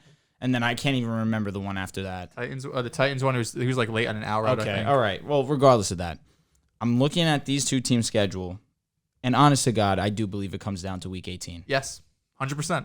I said the same thing. Bro, I think it comes down to this last game of the season where they do meet up. Both schedules, the Niners have a very nice schedule to end the season. They have the Bengals, they have the Seahawks, which is more than winnable game. It is division game, so anything can happen. Bengals is going to be a really good game, but the Falcons, Titans who are banged up, Texans, and then that Rams Week 18. Then you go look and you look at the Rams schedule the rest of the season. It's obviously the Jaguars. Then you have the Cardinals, Seahawks, 2 division games right there. Vikings who aren't a slouch, Ravens who are number 1 in the AFC, and then like I said about that Week 18. Now, this is where things get interesting because is Deebo Samuel going to be there? How long is Deebo Samuel going to be out for? So only a couple weeks. He's not. I don't think he's going to put in IR. So 1 to 2 weeks. All right. So that's a big part of what I'm going to say truthfully because obviously Deebo has just made this offense unbelievable. And the fact that he could have 0 receptions, 0 yards, and still have this tremendous of an impact on a game is insane to me. He is the wide receiver version of Christian McCaffrey. Thanks for stealing my tweet. 100%. I'll give you that credit. 100%. I was wondering where I heard it from. That's 100% it. He is the wide receiver CMC. And here's the concern. We already seen his body get a little dinged up. He has been an injury-prone type player this far into his career, but we see what happens when he's fully healthy. He's a beast. That was right on the nose, Joel. For real, it's perfectly said. He has the frame, he has the speed, he has the elusiveness to be special in both ends of the field, or both sides of the ball, whether it's receiving or running the football. But if he's not going to be there, I don't know if I trust Ayuk to be that wide receiver 1 and get stuff done. Obviously, we saw it last season where Ayuk was getting involved in a run, getting involved in the pass, and he was really solid. And he's starting to pick it up these last couple of weeks for sure, but I think that's also in part of Deebo's effect in the run game. So I think that it'll be interesting to see how the Niners play these next couple of weeks without Deebo.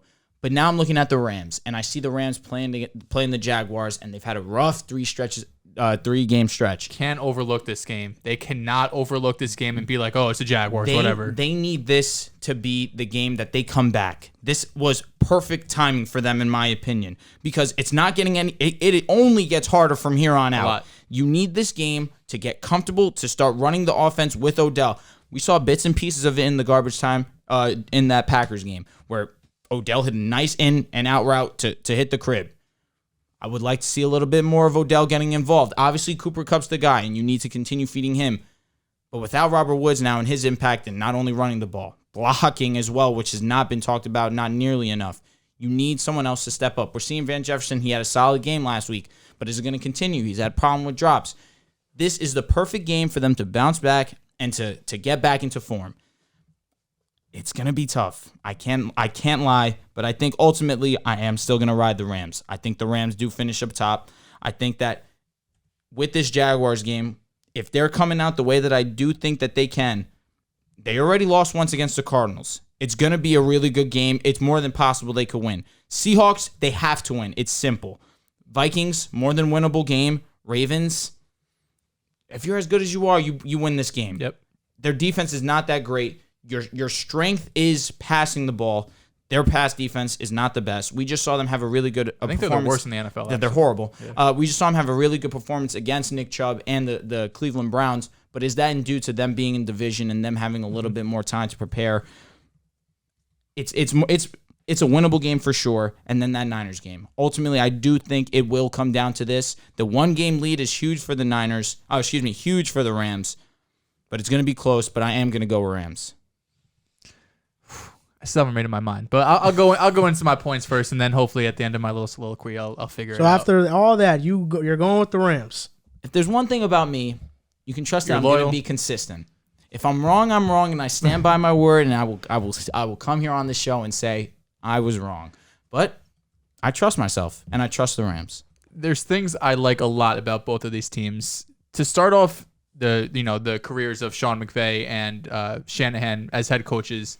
Sean McVay started out 3-1. He seemed to be, he came out the gates on fire. This Rams team he took over, he was, the best coach in the NFL for a couple of seasons. Everyone was trying to find the next Sean McVay.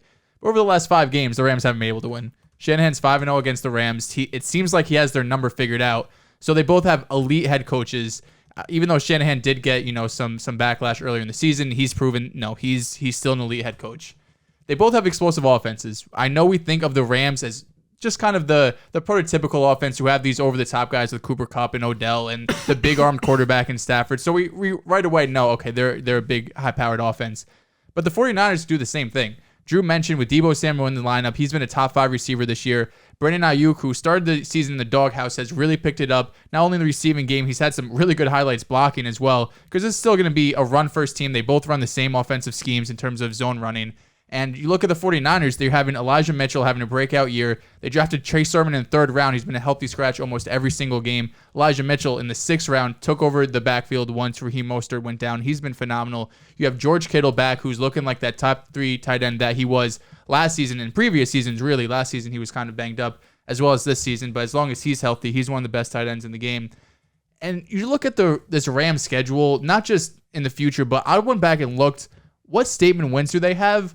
And I found one. It was September against the Bucs. And the Colts. And that even, to me, is not even a statement win. That's what I was going to say. Right after they beat, I'm pretty sure, let me see, the Bucs were the Colts were week 2, Bucs were week 3. So we're talking about September. It's December now, right? This is a whole new game. We talked about earlier how the cold weather can affect you. So when the Rams are, and the 49ers too, when they're going on the road, they're playing the Ravens and these teams that it's going to be cold, windy, chilly, maybe snowy. The whole game changes. In Seattle, also at the time, yes, they were in the game and the Rams handled them swimmingly. Yeah. But then I look at these last few months, they're beating up on not good teams. Chicago, Giants, Lions, Texans, like you said, Seattle. I don't know if Russ might have been hurt. He got hurt in that game. That was the Thursday game, Correct. I think. Even with Russ, it's not a big-time win. Even early in the season, we still gave the Seahawks their respect. So I'm counting it as a big win. One thing that scared me a lot this week was the Rams are coming off a bye.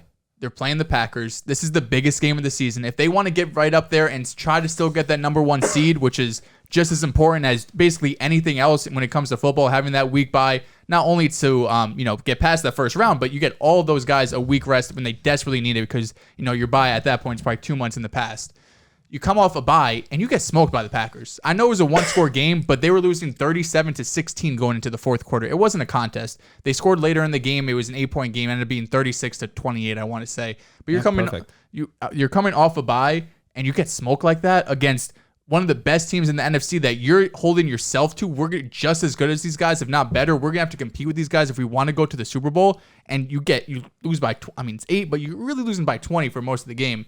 The Niners, on the other hand, they have 2 impressive wins over the last 3 weeks against the Rams, the Vikings, who not as impressive as a win against the Bucs or the Bills or something like that, but still, nonetheless, it's a really good team. It's going to be a wild card playoff team, borderline. So I still give that to them. And as you mentioned, the schedule for the 49ers is lighter than the Rams.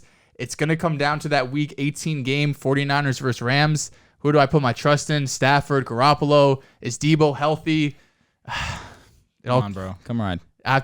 Come on. It doesn't feel good. I want to ride with the Rams, but it doesn't feel good. I want to say the Rams, but it just doesn't feel right.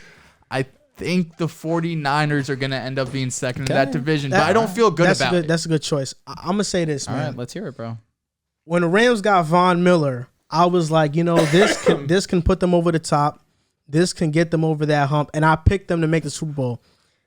Every night I go to sleep thinking about that take, and I just regret it so much. Good. It's something that should have never even came out of my mouth.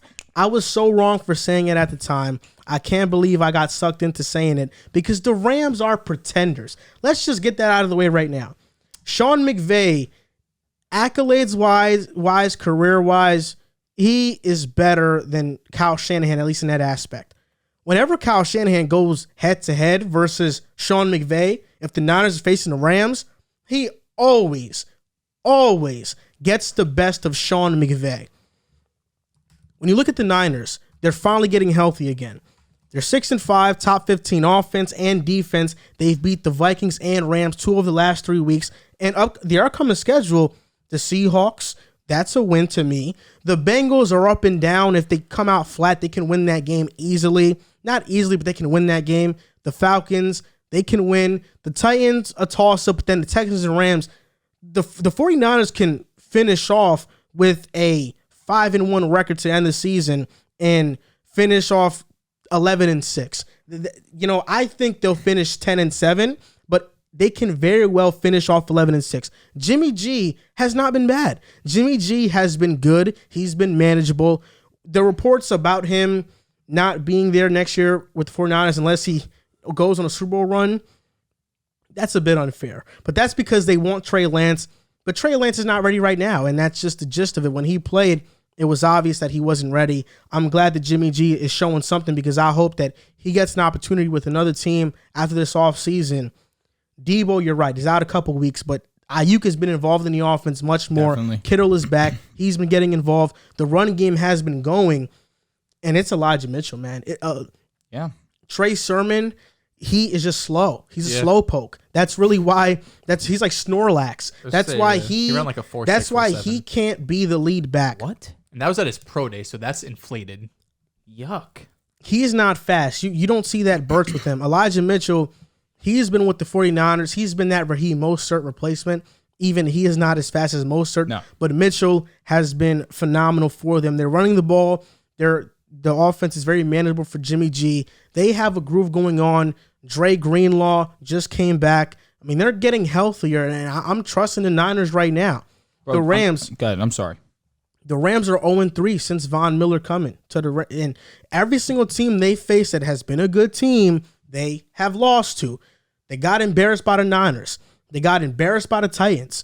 I'm trying to think about who else they lost to because Packers just now. They got embarrassed by the Packers. The score didn't indicate them getting embarrassed, but if you watched the game, you knew it wasn't close. Off rip. It was a rough third quarter. 16-0. The Rams are 1-4 against 500 teams this season. They just haven't been impressive. They just haven't. Their best 2 wins have come against the Bucks and the Colts. The Bucks is a good win. There's no doubt. But you got to perform against these other teams, and they haven't been performing. I can't trust them, and their schedule is as easy as the 49ers somewhat, but actually no. Like the Jaguars is an easy game. They can win that easily. But then you got Arizona with potentially Kyler healthy. You got the Vikings, the Ravens, the 49ers. These are all tough opponents, and they can very well choke that and be third in the division. And also the reports about Stafford being injured, chronic back pain. He's always had that, though. Yeah. He has always had that. His entire career, if there's one thing, he has been hurt. And the Rams knew about that before trading for him. And the elbow stuff, I mean, Matt Stafford, these reports about his injuries, him being injured is concerning. That's why I'm going with the 49ers all day. The 49ers, I'm going with them all day. What I said about the Rams, the biggest mistake I've made on this podcast, the biggest. He started feeling the pressure. That's what it was. I said it after week one. Believing, he was like, oh my God, no, we can't have this. We can't. Believing in the Rams was my biggest mistake this season because remember this. Even when Drew, even when you talked about the Rams, you were talking them up.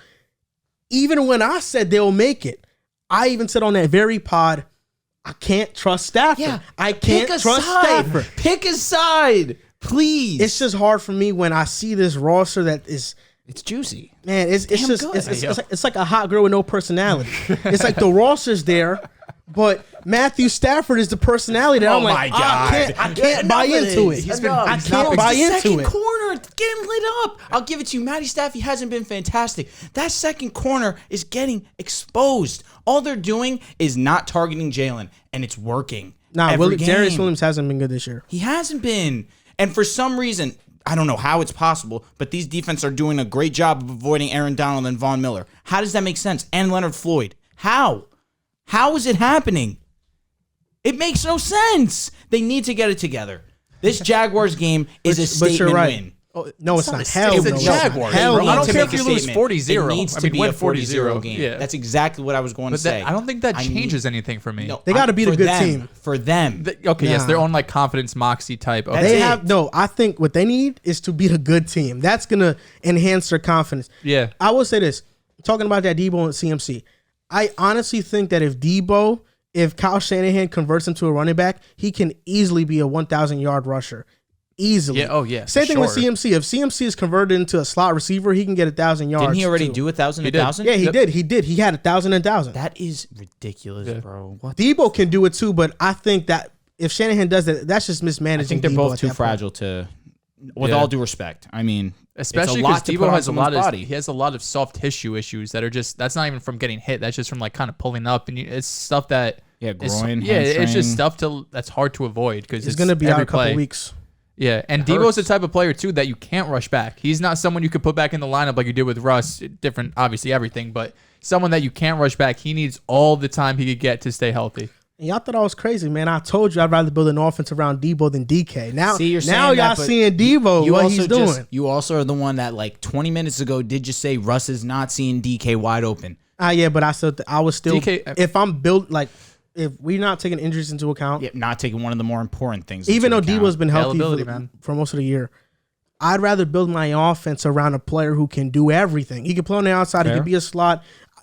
I think Debo can line up as tight end if you really want him to. Listen, he can do it. Fair. I think Debo can do anything. See, but even in Debo's best year, Debo can be a fullback. He can be a running back. He can be a tight end. He can be a slot. Throw him on defense too. I think he could play box linebacker. I think he could do that. But you saw they put Cordero Patterson at like reserve safety. He said he wants to play safety this year. Get the hell out of here. He wants to get an interception. Yeah, that's pretty lit. That being said, even in his best year, for sure, this is Debo's best season. We're still seeing the biggest concern for Debo Samuel occur: injuries. You know what I'll say about that, about the Cordero Patterson thing. Seeing Cordero Patterson resurrect his career with the Atlanta Falcons and finally being used properly makes me think about how many organizations draft players. Those players become busts because their coaches didn't utilize them correctly. And I think Cordero Patterson's a prime example of that. Yes, we have players that are just bad. Yeah. But there's a lot of players that also are just not scheme fits, and their coaches are oblivious to how to use them. I don't know. Patterson, bro, was his year 10 for him? He's been one of the better. He's been a top 3 kick returner. Special teams. Yeah, he's been one of the best kick returners in the game. But it's hard for me to think 10 years of coaching organizations have just failed him. I just think he's kind of the Falcons just really goes down. They really don't have any other weapons. Pitts has been up and down. Like he's just kind of the focal point. Mike Davis stinks. Like I don't know. I feel like Cordero Patterson under the right coaching could have been a really good receiver. What has opened up his game is the passing out of the back. It's that simple. You have Matt Ryan who's checking the ball down damn near every play. Because you look at him on the Bears, him on the Patriots. What did they really do? Rush him outside, kind of run him up the middle. Never really got him involved in that pass game. That pass game really has unlocked a different level of his game. We all see players that we thought would be successful in the NFL, and for whatever reason they weren't. I think Cordero Patterson right now is one of those guys that he's telling everybody right now, like, no, I was this good. My coaches just failed me. Yeah, PFF has what? Him and Jonathan Taylor, top 2 backs? They have Patterson 1 and JT 2nd. That's crazy. Yeah, that's ridiculous. I wanted to ask you guys this question because, you know, this question is going around on TikTok and on Twitter. This is a highly debated topic or question, right? Cooper Kupp is having a fantastic season. He leads the league in receiving yards. He might break a damn record this year. We know his production has been fantastic. But is he a top 10 receiver? If you were drafting a receiver, you needed to pick a receiver to be your number one guy on your team. I think there's like 10 or 15 guys you'd go with before Cooper Kupp. We had this discussion on the last one where we drafted the team. Yeah, we did. I think Cooper Kupp might have been, Drew, was that your last receiver you took? He was. So he was probably the 8th receiver And I taken told off the Drew, board. I told Drew that's a mad early for Cooper Kupp. Being the last receiver. The last receiver. No, because if it's Riv, you, me, and Drew, we're each picking I had in the total last pick. 8 receivers. Yeah, that's what I'm so saying. So that he'd was be the like the 8th eighth. receiver. Yeah. I think there are guys that you'd rather take over Cooper Kupp. Diggs, who everyone has in their top 10. Would you rather Diggs or Cooper Kupp? Diggs. But you're saying that way too easy for me. I'm just going to say this. Me personally, there are 10 receivers I'd rather take over Cooper Kupp. There may be a little bit more. I'm going to name receivers, and you tell me if you take Cooper Kupp or them. Okay. Devontae Adams. Yes. Tay. DeAndre Hopkins. Hop. Tyreek Hill. Yep. The freak. Stephon Diggs. Kupp is so hard. I feel like when you're on these great offenses, kind of like how Debo is too, you almost take away from them because of how they're schemed and how well the coaches put them in position to succeed. Because I don't think Cooper Kupp or Debo are doing what they're doing in other systems. So that's why, I don't think you put Cooper Kupp on the Bills, he's putting up as good as numbers. But if you put Diggs on the Rams, he's putting up crazy numbers. So who, Diggs or Cooper Kupp? I wish that kind of caught me out. You did. Not. You have to say Diggs now. Yeah, Diggs. Man, this is so tough. This is hard. You know the answer. That's why you're struggling. No. You don't want to disrespect Kupp, but you know the answer. Listen, I've seen 2 seasons like this from Cooper Kupp. Seen one from Stephon. I've seen 1 from Stephon. And now that we're going on 2 right now. 2 seasons at this rate from Cooper Kupp? No. Yes. 2019, he was fantastic. He was not fantastic. this good, but no one's ever been this So good. picture you're going with Kupp. I don't know. Oh, my God. I'm going to go Cooper. Okay. Justin Jefferson. Jettis. Mike Evans. Coop. Yeah, I'll take Kupp. Chris Godwin. Kupp. A.J. Brown. Yo, Godwin is interesting, man. Godwin is better, bro. Let's just be honest. I think Godwin's better. I'm not mad at that. See, but then here I go. I'm saying Godwin's better, but then is Godwin better than Diggs? That is so. Do I get a fully healthy AJ Brown or just this is what he is? This is fully healthy. Yeah. The thing is, AJ. I'm going AJ. A.J. Brown, you're going A.J. Brown. Bro, I think AJ Brown, going into the season, I could have been convinced he was the Debo best. Samuel. Fully, again, bro. It's just that scheme. Who's better? It's Debo. We know it's Debo. Bro, it's tougher than you're making it out. It is, No, it's bro. not. Because It's the really way not. the It's not that 49ers utilize him is different than how almost every other team is going to Cooper utilize Kupp is Debo. a slot. I know we're talking about He Debo. plays outside also. He does play outside. He plays mostly. Debo can play outside slot. See, the thing that has made Cooper even better is that the year that he had, was it 2018 or 2019? 2019, Cooper was playing in the slot mostly. But we're seeing this season him just shift all over the field and be a beast. And the backfield a lot, too. He's really just been a tight end this year. That's kind of rude. If you look at the scheme, he's been utilized as that. He's been in the slot mostly. He's played free outside releases. in the... Yeah, true, but... He doesn't get pressed up. Okay, so Debo Samuel, who you going with? Fully healthy Debo. Yeah, I'm going Debo. Keenan Allen. I'm going Coop at this point. Yeah, I'll go Kupp. DJ Moore. Coop. Kupp. So I just want to count. Was that 9? Adams, Hopkins, Tyreek, Diggs, Jefferson, Evans, Godwin, AJ, Debo. You're taking That's Evans 9. over Coop? I'm taking Mike Evans over Cooper Kupp. I took Kupp, but he's right there. Mike Evans, how much 1,000-yard receiving seasons does he have? Close. Oh, like listen, 7, you 8. want to talk He's about got the a Mr. Consistency. Evans. I'm taking like Mike that. Evans. Yeah, over but him. in terms of 6'5". He's 6'5". Kupp's like 6'3". No, he's not. 6'2". No. He's 6'2", definitely bro. 6'1". Oh. I'm thinking Yeah, 6'2". you got to search up the height. 6'2". Okay, but so you're giving are you giving me Mike Evans? I feel like Mike Evans is better than him. I'm almost inclined to give you Godwin instead of Evans. I'm more inclined to give Godwin than Evans. Godwin and Evans are both better than Kupp. It's so close. You're saying it like it is a no-brainer. Okay, whatever. So what am I at? I'm at 9 or 8. Whatever. He's top regardless, 10. though. He's top 10. Jamar Chase. I'm taking Cooper. building an offense Oh, around. Now I'm just saying, if you're, who would you take receiver wise? I'm taking Jamar. Or Jamar? Yeah, Jamar. I mean, So that's Jamar Chase is 10. What about DJ Moore? I said Coop. Yeah, Terry McLaurin? That's another one. Kupp. It's so hard. It's just so hard, bro, when you have all of these other factors. What that about go into Amari it. Cooper? I'm taking Cup. Yeah, me too. What about CeeDee Lamb? Taking Cup. DK Metcalf? I'm waiting to hear his answer. He's the resident DK guy. Y'all gotta let me know, bro. Bro, he's DK right. Metcalf. He's right there. DK is a physical freak. We're He's kind of nuts. forgetting what DK is, but while also seeing Cooper Kupp having the best season he's ever gonna have.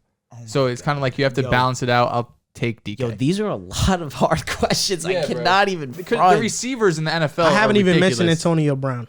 I mean, I'm so biased. I know you were. Come on, Tony Toe Tap. I'll take Kupp, but yeah. I'm just saying, Cooper Kupp is having the best receiving season this season, but I don't think he's a consensus top 10 receiver. If he breaks Calvin Johnson's record, he has to, absolutely has to be top 10. There's no way you can make a list if he breaks Calvin. You think Johnson. he is going to break it? I don't think he's going to break it. What is he at right now? Let me check. I actually have it right here. Give me 1 second. I got it. He's well over 1,000 at this point. He is at 1237. There are 7 games left. What does he need to break?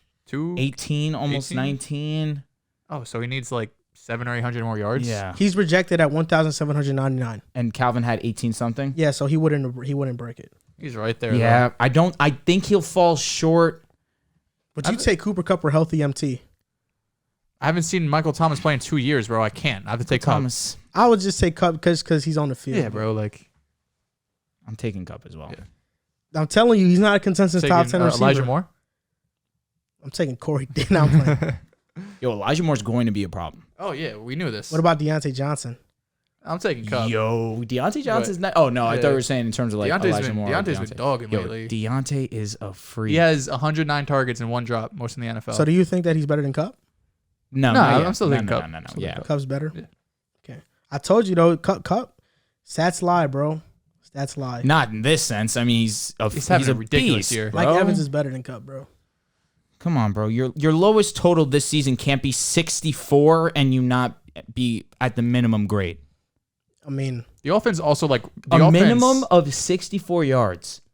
That's the lowest he's the had Bucks this offense season. could be fine without Mike Evans. This Rams offense is going to be a disaster without Cooper that's because Kupp. they have mad receivers, though.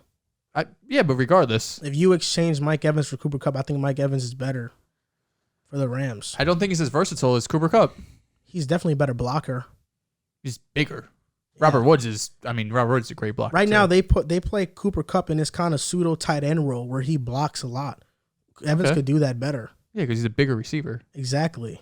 But he has a mint route runner as Cooper Kupp is. He's not as great as a route runner, but his hands are definitely better than Cooper Kupp's. Whoa. Definitely? Definitely, I he's think nuts. they are. He's the only thing he definitely has over him is when it comes to jump ball Jump receiver balls, because he's for 6'5". sure. So Mike he's short. Evans, bro. Mike Evans is a dog. Problem. Yeah, He's a beast. But he also has games where he kind of just disappears. See, that look, doesn't happen with Kupp. We're all agreeing that every single player you've listed is nasty. Yeah. You're just taking it to the next level. Not even a question. Not even a thought.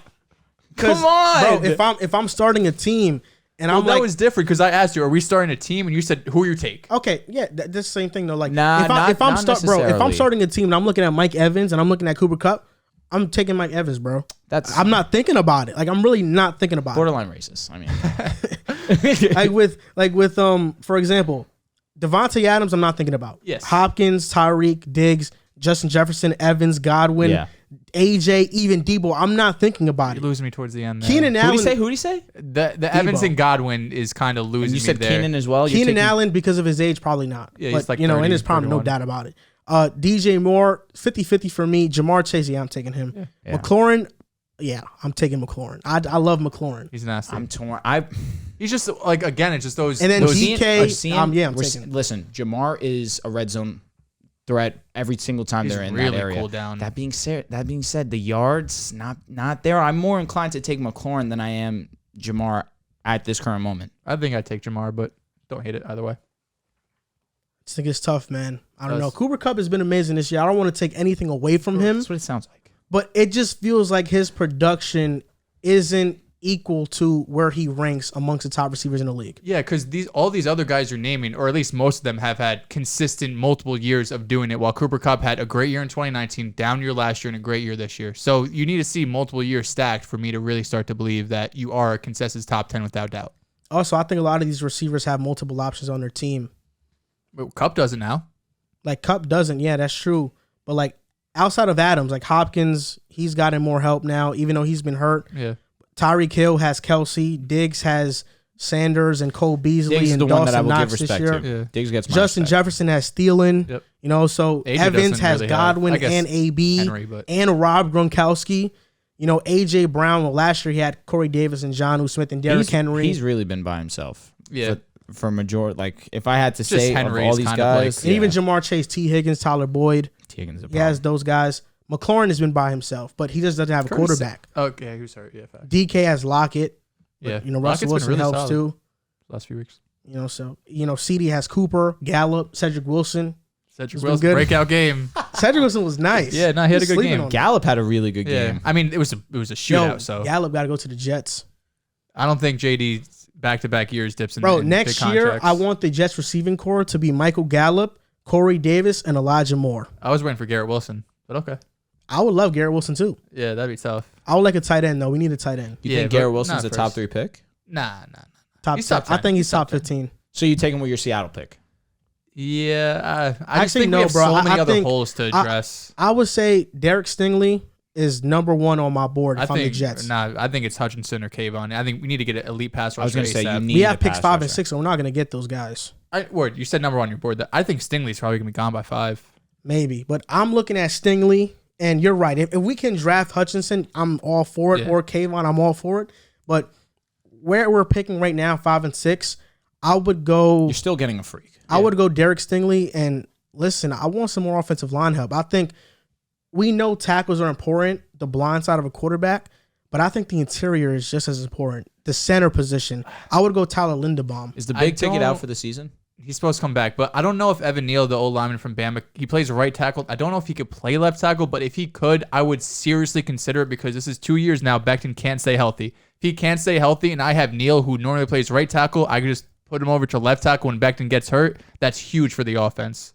It's a fact. But nah, the center's going to be a freak. I Don't think get me wrong. I want to get a center, to be honest. It's just, it's You got to really. get Nick Mango I was going to replacement. say. I know, was but gonna it's hard say. to use that high of draft capital on an interior lineman. Like, other than Quentin Nelson, like, when does that happen? I swear, man. What if pick did Zach Moran go? He was top 15. Yeah, I was No, going to say, he no, was like top. He was a top Nelson, 20 for Nelson sure. was 6. That was the highest Nelson I remember. was super high. That was the highest Bro, I I'm remember. gonna just be guard honest. going. If I was the Jets GM, we'd have such a stacked roster right now That's what because every fan who says Bro, they're Joe GM gonna Douglas be. has done a great job. he's done good, but just I would do better. For one, Let me hear it. I would I would have drafted Zach Wilson. Whether you think he's a bust or not, that's on you. Because for me, way it's too too early early. to Yeah, even say agreed, that. agreed. I think Zach's going to be great. Then in the second round, I like Elijah Moore, but I would have went with Creed Humphrey. And he's been arguably a top 5 Yeah, he's center been and phenomenal. top Fantastic. 3 center in football. You know who else I would have taken? Trey Smith, who went in the 6th round, who was a day 2 talent. Our offensive line would have been Mekhi Becton, Vera Tucker, Creed Humphrey, Trey Smith. We would have been stacked. I mean, we would have had the best offensive line in football. I could have done that, and Joe Douglas didn't do it. I swear. Who did he take? Nazir Dean? That's who he took? No, we didn't because our first Took 3 Jamie picks. and Sherwood? Yeah, but that's late. Serious? That's 4th, What 5th round? round. Bro. We had Zach, AVT, Elijah, Michael Carter. Those are our first 4 Bro, picks. he took Jamie and Sherwood when Trey Smith was on the board. That's fine. Okay, but when's the last time a GM hit on their first 4 picks? I guess we have to wait to see for It's Zach. just but- Trey Smith had an injury thing Yeah, out of and so college. did Creed. So did Humphrey. I would have not cared, though. I'm taking them. These Yeah, but you 20/20 need, glasses he but has also on right now. Elijah Moore Nah, getting bro. a dynamic receiver that we don't have I swear, is huge. I'm going to look at my tweets because I made mock drafts for the Jets and on PFF during the draft season. I will show you the draft I had. I believe and you. y'all are gonna see those names and be like, damn, if Joe Douglas would have took those Is guys, Elijah- it would have been Is different. Elijah the best receiver you guys have had since what, Brandon Marshall? What? I'm asking. Since these receivers these last 5 years have been abysmal. So Yo, probably he's not better than Clyde Gates. Clyde Gates. Now I'm playing. I was gonna say, bro, who? Now I'm playing. Bro, you need to start treating Elijah Moore like he's your pride and joy. I like Elijah. If Elijah Moore need to hits love and we him. have an elite wide receiver, give me that over a center. Okay, I can get down with that. I can get jiggy with it. All right. Get jiggy with it. But I'm saying you'll see the Jets draft. I might pull it up during this show because I just want to show. I want to see your faces when you see how great of a draft I had. All right, and it was a great draft. And man, I wish they gotta put me in as a GM, bro. I gotta take Joe Douglas. Joe Douglas getting a second-round pick for Sam Darnold, like that alone. 2 firsts for Jamal. We got a 4th for Chris Herndon. He did great. You were Joe Douglas hater, bro. I'm okay. I'll tell you this. Joe Douglas can be the head of trades. I'm just gonna be the draft guy. You know what? Fair. Listen, his first draft was not great. Yeah, no. So he drafted Braden Mann. Braden Mann sucks. He's horrible. Is Hall? Hall's no, solid? Bryce Hall. He's a starting corner. That was a great pick. This draft he had just had is really good. Well, the first 4. Because and Michael God Carter. forbid he didn't hit on a 5th and 6th round pick. And Michael Carter the second. He was a 4th round pick, yeah. Yeah, he was good. Michael Carter's another one that if I'm a Jets fan, and the I'm corner excited. Michael Carter's been really solid too. No, yeah, that's on those 2 guys. Michael Carter. So almost every single player. I was going to say, he's missed on like 1 or 2 picks this past year. Jamie and Sherwood, Hosma, Nasruddin. Bro, yes, but this is 5th, 6th, 7th round guys. When Trey Smith was there, I understand, bro. If you're gonna like, when I think about drafting, we know that drafting in the late rounds, those guys are like, you're just hoping they become good special teams players. If I'm drafting in those rounds and I see a day 2 guy there, I'm gonna take the risk, even if he got these injury concerns, because if he pops, he's a starter. Yeah, I agree with you. I'd rather do that. Joe Douglas, you gotta give me a call, man. Give me a call. Let's work something out. Get me in the Jets front office. Woody Johnson. Or maybe give me field tickets. I'll be on the field with you, man. We'll scout. Chop it up. I'll be at the Senior Bowl. Catch me there. I'll be at the Senior Bowl this year. Catch me there. We're going to look at the prospects. I'm going to give him my eye, man. Isn't the Senior Bowl in like the Midwest? I think it's in so. like Iowa or something just like. I want to go, though. That'd be cool. I think it's in Florida, actually. It might be in Florida, yeah. Okay. I don't know. I would want to go, though. I know a lot of people go to just watch football and stuff, so. That'd be pretty lit. Awesome. Definitely, yeah. Yeah. So right now we have to pay some bills. And what that means is that DraftKings is our sponsor, top left. DraftKings has been amazing. Football fans, I'm sure we all love an action-packed, high-scoring NFL game. But with the latest no-brainer from DraftKings Sportsbook, an official sports betting partner of the NFL, you'll be a winner once a single point scored. New customers who bet just $1 on any team to score can win $100 in free bets. It's that simple. If Sportsbooks isn't available in your state yet, you can still get in on NFL action. Everyone can play for huge cash prizes all season long with DraftKings Daily Fantasy Sports Contest. DraftKings is giving all new customers a free shot at millions of dollars in total prizes with their first deposit. Download the DraftKings Sportsbook app now. Use promo code TBPN. Bet $1 on any team to score and win $100 in free bets. If they score, you score with promo code TBPN with DraftKings Sportsbook, an official sports betting partner of the NFL. That's promo code TBPN. Shout out to the Basketball Podcast 100%. Network. Let's get it, man. I'll tell you what, I'm a little disappointed we're not talking about no hockey because my Rangers, I feel like some bad juju is going to happen. I'm not mentioning the Rangers. We're playing Philadelphia. If we lose tonight, DraftKings, you're going to have to see me because we're going to have to talk. Right now, I'm looking at the Jets draft. He better not be changing anything. You be big brother right now. No, I have a picture. It's a picture. I was going to say your draft? Like your mock? Yes. Okay. I'm looking at my draft. Girls getting giddy. Because this was also before we traded up, so it's going to be When was the draft? April 30th facts. or the end of April, like 28th or something like that. Okay. So I said my dream, this is a tweet, not from PFF. My dream New York Jets mock draft first 5 rounds. Zach Wilson, Caleb Farley, 2nd round, Creed Humphrey, 3rd round, Diami Brown, Joseph Asai, 4th round, Brevin Jordan. That's so mid. Yeah, that was my That's so mid. Then it was honest man over here. Then it was Brady Christensen, and then our last in the 5th round, Trey Sermon or Demetric Felton. Yeah, Sermon ended up going round 3. Yeah. Yeah. So let me see. Okay. Then I said the Jets have to draft Tevin Jenkins at number 34. Let me look at the other ones I had because I changed up as the draft process went. I love the Jets draft. Thought Joe Douglas knocked it out of the park. I think he did a good job too. You guys are terrible, and like. How can you complain about what Joe Douglas has done for you guys? I never did. I've always been in. It's like you just look at the talent. It's It's not good, lacking. but We're getting there. Exactly. After this draft class, and we're gonna have 2 top 10 picks, some more money to work with in free agency. I want next year. Next year should be a big step. I want to see 6 wins next year. You saw the picture I posted with Jason Tatum in a Knicks jersey? Yeah, I told you. I replied to it. I said something like "stop now" or some shit. Bro, I swear he can really do that. That's not happening. We can't just gloss over you saying I need a huge step. What did he 6 say? wins would be huge, bro. 6 wins would be huge. You kidding me? We had 2 last year. We're gonna have 4 this year. All right, 7. Yo. Give me 7. A little bit each year. No way. Bruh, I'm so close to getting this mock draft. I'm gotta search up through the media.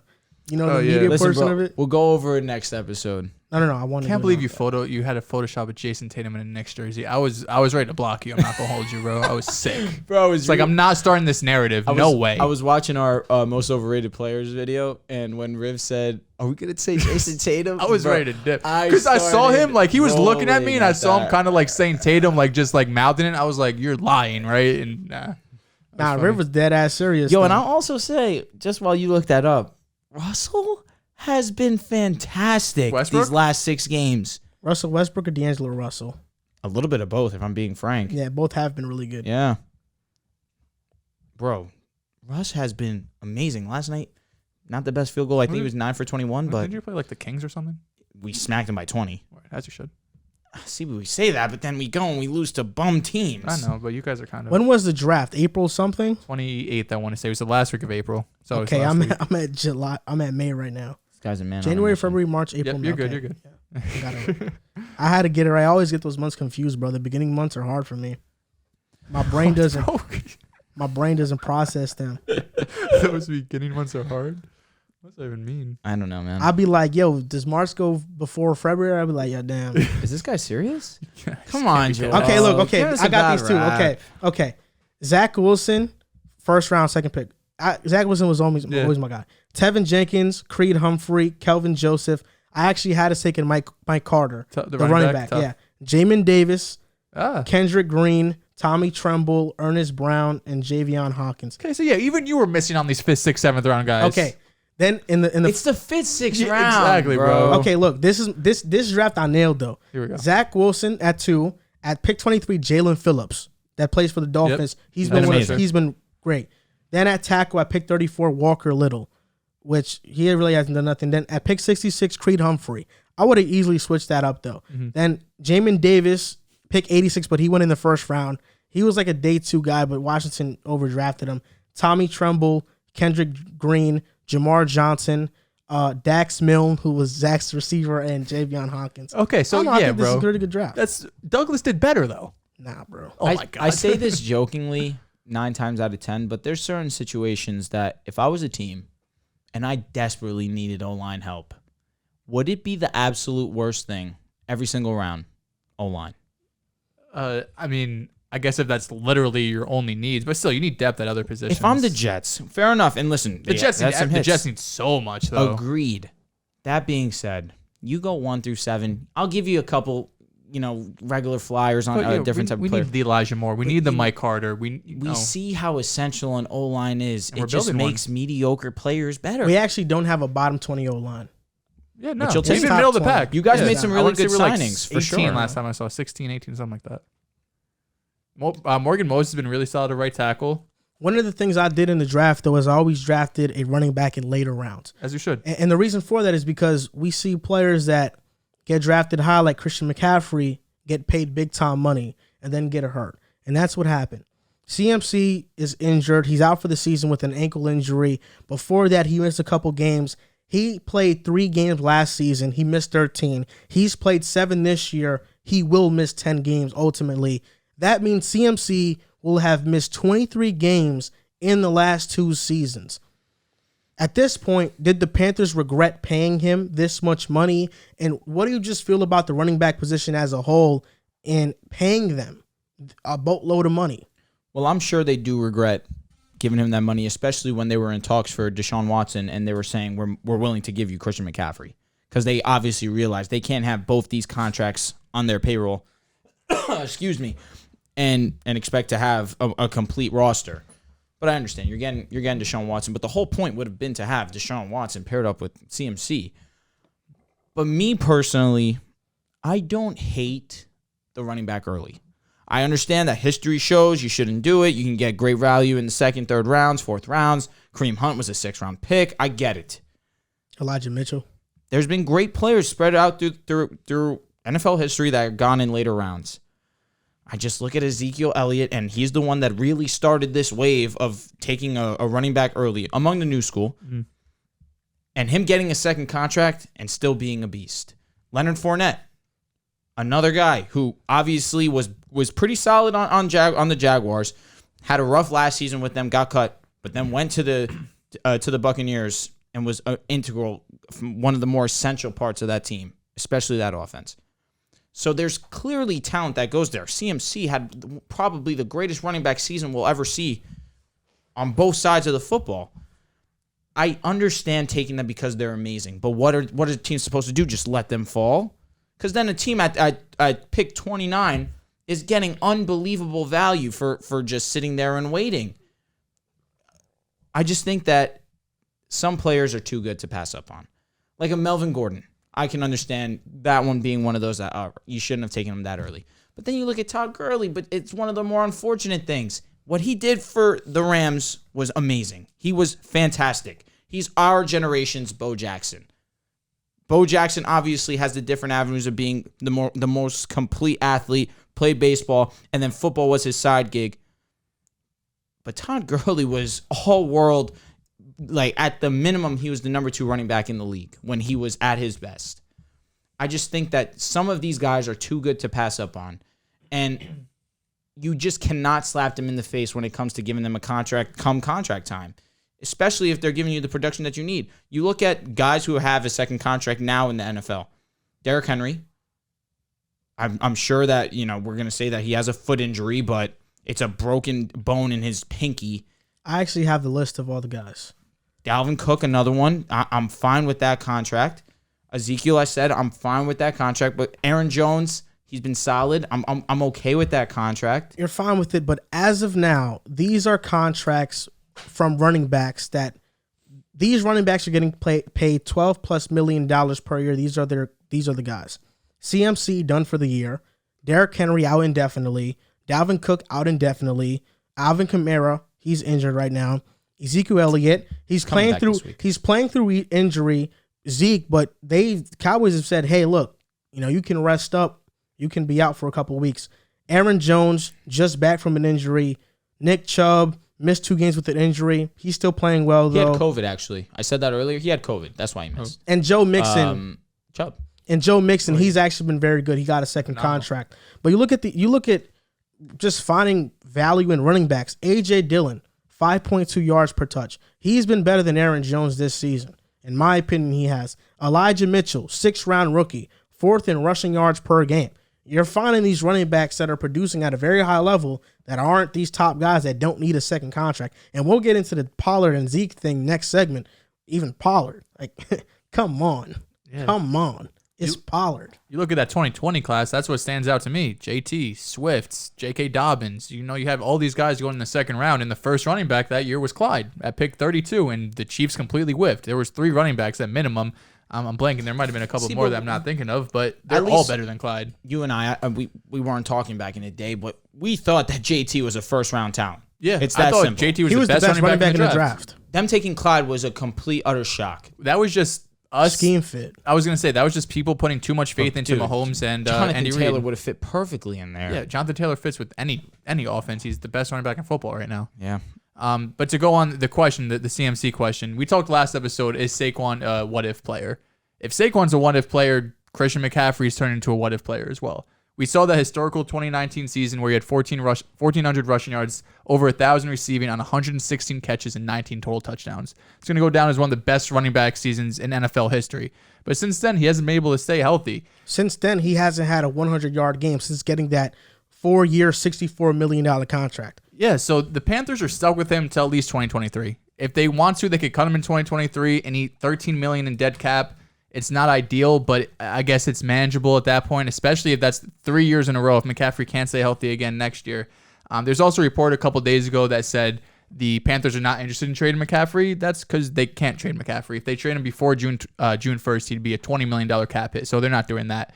And I also think even if they are in the Deshaun sweepstakes, there's no way the Texans could be interested in McCaffrey. They're a complete rebuild. They'd be paying the highest salary to a running back who can't stay healthy, who he's about to turn 26 or 25, which, obviously still young, but you might as well take a rookie in the third round and hope he pops rather than paying a running back all of this money. But in the same breath, we saw a few years ago, the Houston Texans, different management, different ownership, not ownership, but different head coach and management, trade DeAndre Hopkins for David Johnson, which is going to go down as one of the worst trades ever. So nothing's out of the realm possibility, but I can't imagine any team looking at McCaffrey, his contract, his injury history, and thinking, yeah, let me go trade a premium draft pick to go and get him. We're forgetting about one of the bigger what ifs, Le'Veon Bell. Le'Veon Bell was a great runner and receiver. And he was on pace to do historic things, and then he signed with the Jets. It was tough. They just consistently just kept franchise tagging him, and then it got to age 29. That's what you should do. He was 29 years old and then got his second contract. But that's what you should do if you're a friend organization. I don't think he was 29. I want to say he was I think he's 29 right now. Yeah, I was going to say, I feel like he's like 27. Then I apologize. We signed him at 26. Word. Really? That's why I said like 26 for a running back is like you're reaching your final years. Your peak years. is probably like 27, 28 is I think really peak is like 24 to 26. He's 29. Yeah. Wow. Yeah. That's. I apologize. He's 29 now, bro. We signed him at 26. His peak, their peak definitely from rookie season to like 26, because we've seen rookies come in and dominate. But once you reach that 27, 28, I don't want anything to do with you. I'll go draft a running back like Michael Carter in the 27. fourth. There's some exceptions. Derrick Henry is one of them, but he might be the only exception. Derrick Henry is an exception because we saw what he did this year, but he's hurt right now. So he's starting a pinky toe injury. I get it, but he's starting again next year, he's starting to creep into that category. I'm just saying, like, it one time, all right, it's a fluke. It happens 2 years in a row. He misses 6 games next year. Now you're thinking, oh, well, it happens again. I don't know. Zeke is on his second contract, and bro's an animal. Yeah, but he's regressed every year. He hasn't regressed this season. 4.5 and over 700 rushing, 8 touchdowns is not regression. He's also not getting as much work because Tony Pollard is being brought in. He still has 60 more rushing touches than he does. Yeah, Zeke's been very good. Don't get me wrong, but definitely I know he's dealing with injuries, but keeping him fresher than they have in years past is definitely helping him out too. That's a perfect segue into our next segment. Let's do it because I'm ready to go off. Tony Pollard versus Zeke. Tony Pollard is a guy who's an explosive running back, was drafted in the later rounds versus the Raiders on Thanksgiving, had a kick return touchdown, something that I don't think Zeke could do personally. I think Tony Pollard he was running. Tony Pollard, you might as well call him Tony Pollard because every time he goes for a run, I go, oh, man, that was different. Tony Pollard, he's like that. Tony Pollard, that's crazy. Tony Pollard. So let me ask you guys. My God, you need to go to jail, bro. Is Tony Pollard better than Ezekiel Elliott? Are we going to start with me because that's my absolute you can start. guy? You can start. You have the Cowboy colors on right now. The answer is no. Do I think that he has helped Ezekiel Elliott this season? For sure. He's taking a little bit of a load off for Ezekiel Elliott, and Ezekiel's getting older, and you want to save Ezekiel Elliott come playoff time. Well, you also have to because of this 5-year, $80 million contract. That's very true. But we saw the Rams do that and then not know how to manage Todd Gurley's situation. I mean, I think the Rams just don't care about anything, though. In what sense do you mean? I'm genuinely asking. Jared Goff had an insanely high dead cap hit, and they still traded him. 6 years, $90 million. I guess they realized that they still have Todd Gurley had an insane dead cap hit, and Rams didn't care. I love what the Rams are doing. They don't even have picks. They're playing Madden. I love it. Say it again. No, they're playing Madden. I love it. That's good. You know, it's crazy because the Rams, they're doing this now, and like 2-3 seasons, they're going to be in such a hole. McVay's going to get fired. They're going to be a dysfunctional franchise again. There's no way. We saw the Saints had negative $90 million in cap room coming into this year. They had picks, though. Okay, but we're talking about the cap situation. They were able to draft, though. Who did the Saints take this year? I don't know who they took this year, but I know they took they've had some good drafts the past seasons. Their offensive line is built through the draft. Yeah, I was just saying mostly the cap situation. The NFL, anything can be manipulated, so I'm not really worried about that. The draft picks is concerning, but hey, they know their championship windows right now, so go for it. All right, let's get back to the topic at hand, please. Ezekiel Elliott, that other guy. Ezekiel Elliott. The other guy's Tony Pollard. Tony Pollard. Yeah. Can we stop calling that? That's the craziest It's nickname I've ever bothering heard. me. Yeah. You don't All think right. it's a good nickname? Well, why? Tony Pollard. But why? I get it, but why? Because you know Pollard? how when pollen it just gets in, when you're around it, if it gets in your just I feel like when Tony Pollard, He's just like smelling salts. he's just a game breaking guy. Tony Pollard And Zeke isn't? when Tony Pollard goes for an Jesus. insane run. All right. Here we whoa. go. Ezekiel Elliott, 720 rushing yards. That's sixth in the NFL. And this is a quote unquote, he's regressing, right? Sixth in the NFL in rushing. 8 touchdowns. That's tied for fifth. He's still averaging 4.5 a carry, which for a regular running back is amazing. Fantastic. 7th in touches. He's still getting the volume. As much as Tony Pollard is or has a role in this offense, it's still Zeke's for the taking. Has more receptions than Tony Pollard. Tony Pollard has been more effective with his touches. That being said, still 38 receptions on 46 targets, 228 receiving yards, has a touchdown. Tony Pollard does not.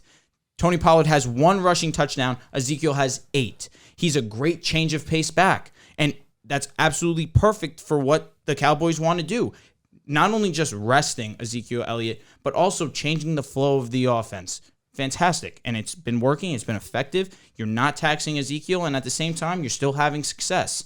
If Ezekiel Elliott was averaging 3.2 a carry, and obviously Pollard averaging his 5.3, which hats off to him. I was obviously joking before. He's been great. For sure. As a backup running back, he's been fantastic. No doubt in my mind, I think that he could go to another team and be a starter. He can. Just not on. He can. He's not Ezekiel Elliott. Ezekiel Elliott not only has the speed, not Tony Pollard's speed, but the ability to run through guys. Pollard isn't a beast like Ezekiel Elliott is. It's that simple. I mean, the numbers do not lie. He's still being one of the more used backs in the NFL, with still being one of the more efficient backs in terms of scoring the football, and his team's still having this success. And it's not, you cannot say that Pollard's been that as opposed to Ezekiel.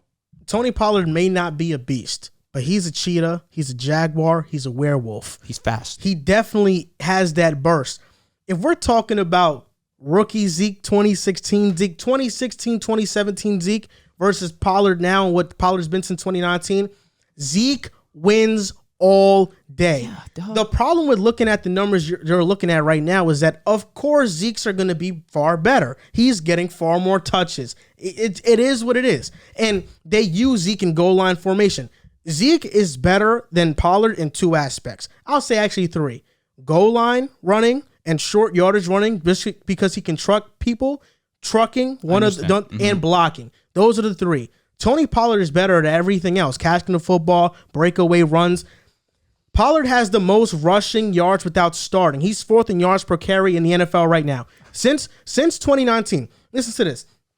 Since 2019, Pollard has 6.2 yards per touch. Zeke has 5.5 yards per touch. This year, Pollard has 23 missed tackles, 3.35 yards after contact, and 100 carries. Zeke has 15 missed tackles and 2.84 yards after contact and 160 carries. Breakaway run percentage. Pollard is at 30.5% this year. Zeke is at 24%. Zeke has been below 20% since 2019. Pollard has been at 28% and up since 2019. And I think it's 14%, not 24%. I did a typo. Pollard is at 30.5% and Zeke's at 14% in terms of breakaway run percentage. Then we talk about PFF. I understand PFF, they have their flaws. Nobody is perfect, but they are the best way for football fans to gauge advanced analytics and to see how certain players are playing. And PFF grade since 2019. Pollard this season. Pollard since 2019, 87, 71.3, and 82.9. I'm going from 2021 to 2019. Zeke, 70.9, 65.3, 77. If you look at the advanced statistics, Pollard leads Zeke in damn near everything. And remember that summer where Ezekiel Elliott was holding out and was in Cabo and didn't want to report to camp? If I was the Cowboys, I would have said, bye, because Pollard can replace you, and Pollard can be better than you in your own role. Because we're talking about 2019, the year Zeke got paid. Pollard, the Cowboys would have been fine without paying Zeke and making Pollard their workhorse back because he's capable of that role. See, you're saying that when 2019 he rushed for over 1,300 yards and had 12 touchdowns. He didn't have more yards per carry that year than Pollard. But bro, he's getting more attempts. Obviously, his yards per carry is going to be lower than Pollard's. Not necessarily. Why is that the case? Because Zeke is gonna, for one, Zeke's gonna have 4.5 is ridiculous. 4.5 is good, but For being seventh or what is Pollard's it? was at Seventh 5 that year, 2019. Again, he's not getting the workload because Ezekiel that year had 301 attempts. How many attempts? I get what you're talking about, the workload. I get it. But when we're talking about the Cowboys and building their roster, they could have definitely let Zeke walk and had Pollard be in that role and be even better than him at that. And I'm sorry, Joel, and the advanced stats don't just show the like the advanced stats back up the eye test. When you watch Zeke and you watch Pollard play, Pollard, at least right now, and has looked like this for the past 2 seasons, he just looks more explosive, more dynamic. When Pollard has the ball, you just feel like something is going to happen. With Zeke, I don't really feel that way. I'm somewhere in between both of you guys. I don't think I'm, hard on the Zeke side or hard on the Tony Pollard side. They're both really good running backs, and I think they complement each other well. That takes no credit away from Pollard. He's been really good this season. We've talked about it. He's going to have the most attempts, most touches he's ever had in his whole career. He had 101 rushes last year. He has 100 this year, racking up over 500 yards. Been really reliable in the pass catching 94% of his targets. In limited work, yes, he looks more explosive than Zeke. That's fine. I am getting some Tevin Coleman flashes here. I think about back in the day with the Falcons. Wow. With Tevin Coleman and Devonta Freeman, where Devonta Freeman would come in, he's the workhorse, he's getting 15, 20 touches a game, but Tevin Coleman comes in, he gets 8 to 12 touches a game, he looks explosive, he's knocking out big plays, and just looks like he's the more complete running back who should be starting. But then Freeman goes and leaves Atlanta and goes to the 49ers, and he was never really that guy. He got a huge contract, and in 14 games his first year in San Fran, he rushed for 544 yards, averaged 4 yards an attempt. So in limited work, running backs should look really good, like we saw with Tevin Coleman in the past. I don't know if Tony Pollard's body can hold up and get 300 touches like Zeke has done multiple years and really show that explosiveness once you get into week 12, 13, 14 like Zeke has done year after year. Correction. Zeke, for his career breakaway run percentage, is at 24%. Pollard is at 30.5%. That's because 2016, Zeke had a 33.7% breakaway run percentage. The very next year in 2017, 17.5. In 2018, it was at 36.5. Since he got paid, 2019 to 2021, Zeke has been at 18.5, 11.6, and 16.8. And Pollard, for his career, is at 30% breakaway run percentage. And how many less snaps does Tony Pollard have than Ezekiel? He probably, this year the gap is much. 60, he has 60 more touches Ezekiel. Yeah, this year the gap is much less than it was in previous years. And in this season, we're seeing Pollard, in Zeke's absence, be really good. And even when Zeke's there, be really good and have sometimes 14 plus touches and be very productive. Okay, so 2020, 101. That's what Pollard had. Ezekiel had 244. Now, this is, again, without Dak Prescott. So I want to ask you this. So right now, you think Zeke is still better than Pollard? Yes. Okay. Second question. You're the Cowboys. After the 2018 offseason, knowing you got this guy Pollard on your team who's ready to be phenomenal. You're paying Zeke. Because, look, you just got Pollard in 2019, and in 2019, Zeke rushed for over 1,312 touchdowns. If Pollard wasn't on the team, or if he was a rookie, that's hard to... I'm in the boat of don't pay running backs. If I have a really good backup, sure, and then I'll pick up another one in the draft or something, but it's hard for me to go into that season, especially when Zeke has been the focal point of my offense. He makes this offense go, and Dak Prescott is leaps and bounds better with him on the field. It's hard for me to overlook that and be like, let me just put my faith in Tony Pollard, and I haven't seen him play a single down in the NFL. And if not for Ezekiel Elliott getting suspended for the last 6 games of his second season, he has consistent 4 seasons in a row of over 1,000. And with Dak Prescott being out, he was 21 yards short of 1,000. I think last year was his worst season. Well, that's the whole, obvious. That was the worst Cowboy season in the last 5 years. But also Zeke didn't look like a game-changing back. He didn't. He didn't. He looked like a regular back. One, because not only was the offensive line banged up, lost 3 of their starters. I see the same thing happen with Derrick Henry. He still plays phenomenal. All right, we're talking about the best back in football. Well, I seen Dalvin Cook be game-breaking with the Vikings. They have really good rush blocking. They do, but still, like Cowboys weren't abysmal last year at offensive line. The Cowboys defense last year was garbage. Terrible. Okay, that's one. That's more possessions for the offense. But you're losing. And you have 3 exactly. Okay. Checkmate? That is a checkmate moment. I just think Pollard is better than Zeke. And for the record, I used to be in a Connected Franchise Madden online league. I was the Atlanta Falcons. And I traded for Tony Pollard, 2,000 yards rushing first season with Tony Pollard. I know what Pollard's capable of because I've did it. I've used him before. Bro wants to be the GM of the Jets. Now he's head coach of the Falcons. Earlier in the season, you said Zeke's regressing. Can we just say that narrative's done? I don't think it's done. I see it. Bro, I mean, what do the numbers tell you? He's still one of the best backs in the league. He's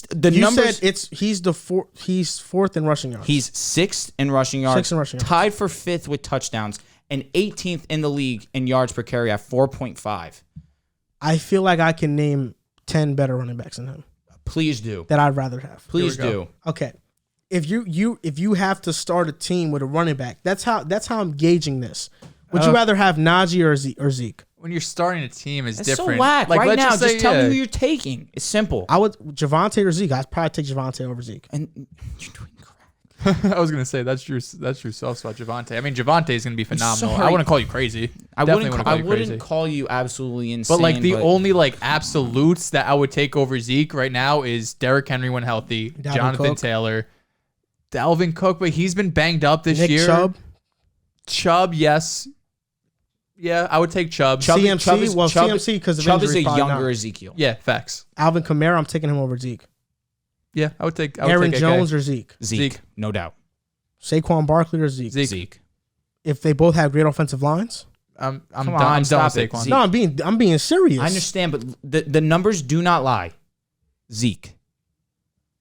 Joe Mixon, I would take Joe Mixon over Zeke. Okay, that's recency bias. David Montgomery. Zeke. What's going on with these names? Bro, I'm being serious. David Montgomery. You're taking David Montgomery? Right now, I'm probably taking David Montgomery. Yeah, yes. When was the last time? Montgomery rushed for 100 the first game of the season, and he did get hurt, but what has he done since coming back? He's got hurt 2 years in a row now. J.K. Dobbins healthy? I'm taking J.K. I have to see him healthy. Okay. Bro, you do crack before the show. Be real with me. I'm just letting you know that Zeke. You don't like Zeke. Bro, it's not that I don't like Zeke. It's that you can tell me all day that he's not regressing. He's 6th in rushing yards, but I see it with my eyes. I see it with my eyes. Failing you, King, because they're not failing. Bro, they are. Zeke's. That's how much I had. 20 Not a lot of running backs can handle 200 plus touches. I don't know if Tony Pollard can. I know Zeke can and still be pretty efficient with it and be a top 10 running back. I don't know if Pollard. Zeke is injured now. And he was a full go at practice, and he's still playing. And Jerry Jones said he's getting a full load. He's like, yes, and that's fine if they want to sit him. Pause. But still, if they want to sit him, that's fine. I have no problem. Like you're gearing up for the playoffs. I'd rather Zeke sit now. Tony Pollard be a perfectly capable fill-in for a week or two, and then once the playoffs come, I have 2 100% healthy backs ready to go with this offense. Because you don't want another Rams situation. You ran Gurley to the ground. You didn't have him for the playoffs. Yeah, Gurley was different because his knees were shot for a minute. I understand. So who's the 6 over Zeke? Name me the top 10 rushers in the NFL. I mean, you're the one that says that he's not top 10. I think he's just talking about rushing yards. No, I'm talking about rushing yards per game. JT, Henry, Chubb. I don't know. He missed a couple games. All right, here we go. Here we go. All right, Jonathan Taylor, 1205. That's one. Derrick Henry, 937. Oh my God. Joe Mixon, 924. That's 3. I'm taking over Zeke. Nick Chubb, 867. That's 4. I'm taking over Zeke. This can't be true. It's saying Mark Ingram 793. That's wrong. This is 2021. I'm so everyone knows. Dalvin Cook's at 773. I'm taking him over Zeke. And then Ezekiel 720. Who are the other names behind him? Antonio Gibson. No. Najee Harris. Yeah. Lamar Jackson and Jalen Hurts. Oh my God. Elijah Mitchell. I'm interested genuinely. I might. My God. It's different when you're talking about this. If you want to do like longevity, because like bro, these next few names. Elijah, I love James Robinson as much as the next dude. He's not Zeke. Yeah. Darrell Henderson, Damian Harris, Leonard Fournette, Melvin Gordon, Austin Eckler. No. Eckler's the only one. Facts. He's the only one. Yeah. Wow, the running back position is pretty weak right now in the league. It's not as strong as it used to be. Yeah. Because the top guys got hurt. Yeah. And you got Swift out. Swift's hurt, but J.K. done for the year, ETN done for the year, Cam Akers done for the year. All young running backs who were expected to have a big year. It's like Alvin's at 530.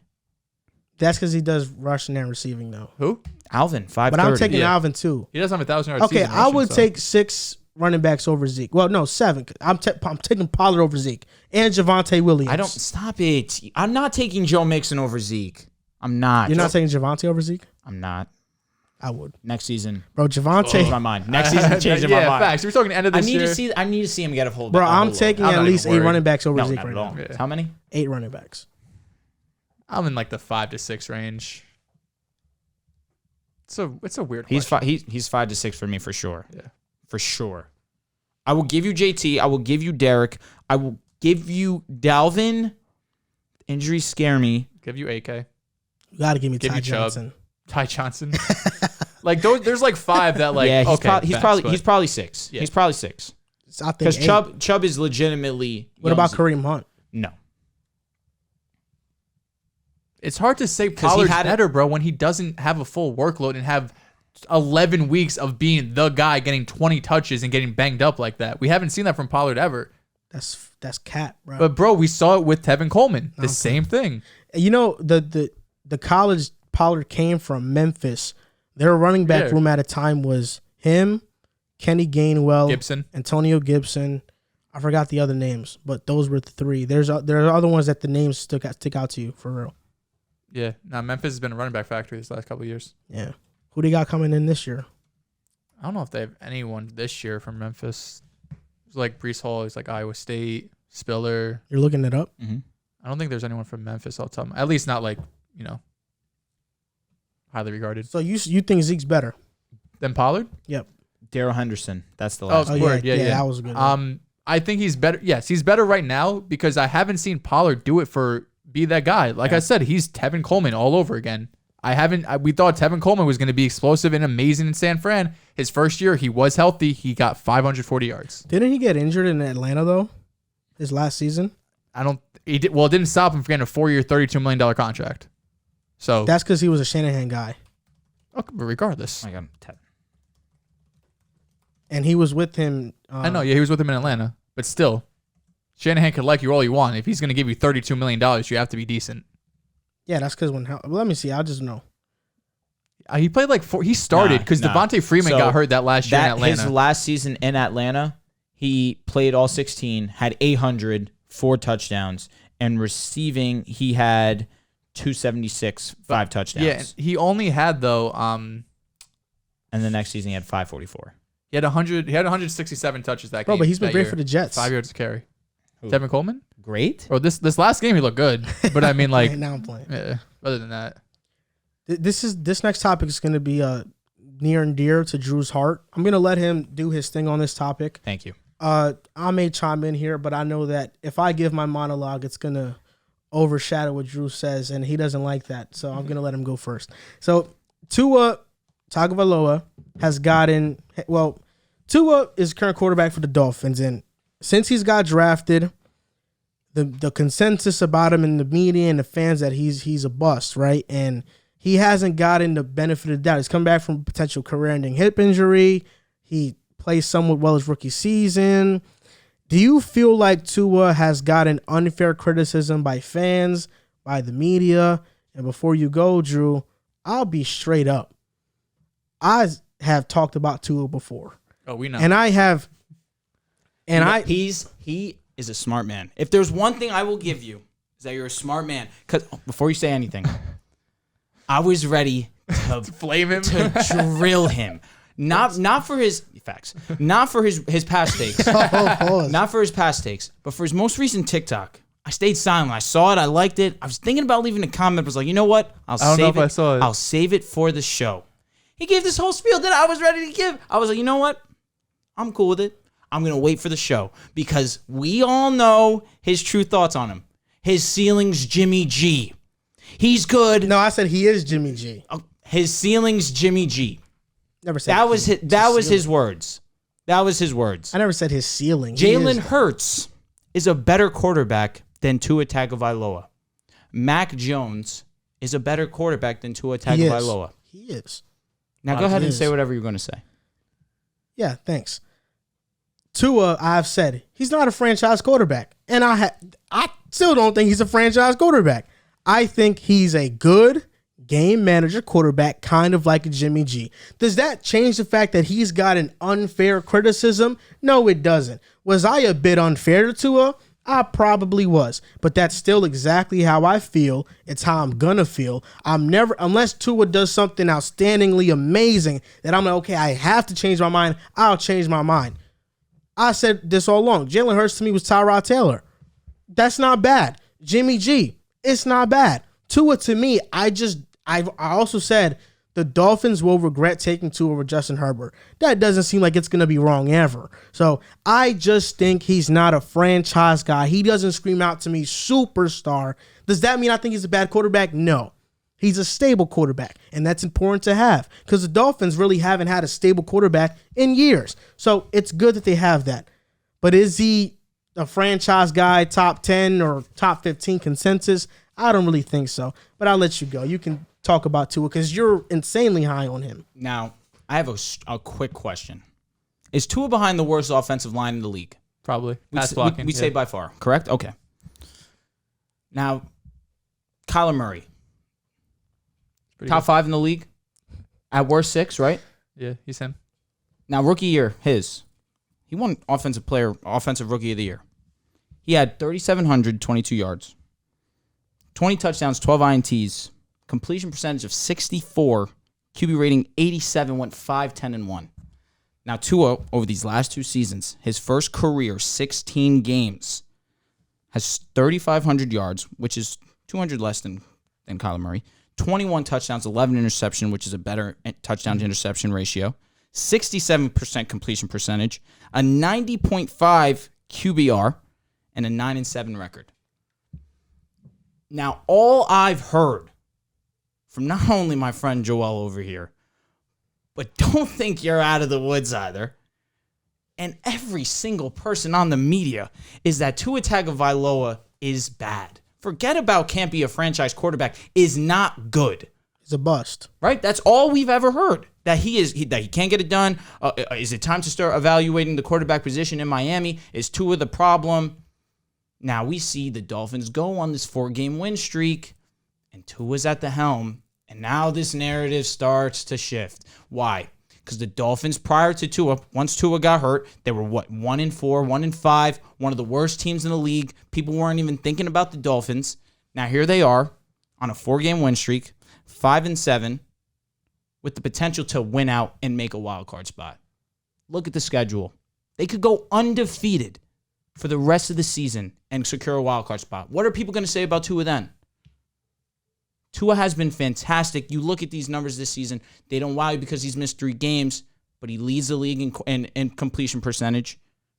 He's not turning the ball over, and he's working with the worst offensive line in the league with a average at best running back in Myles Gaskin and one true weapon, in my opinion, Jalen Waddle. Mike Gesicki?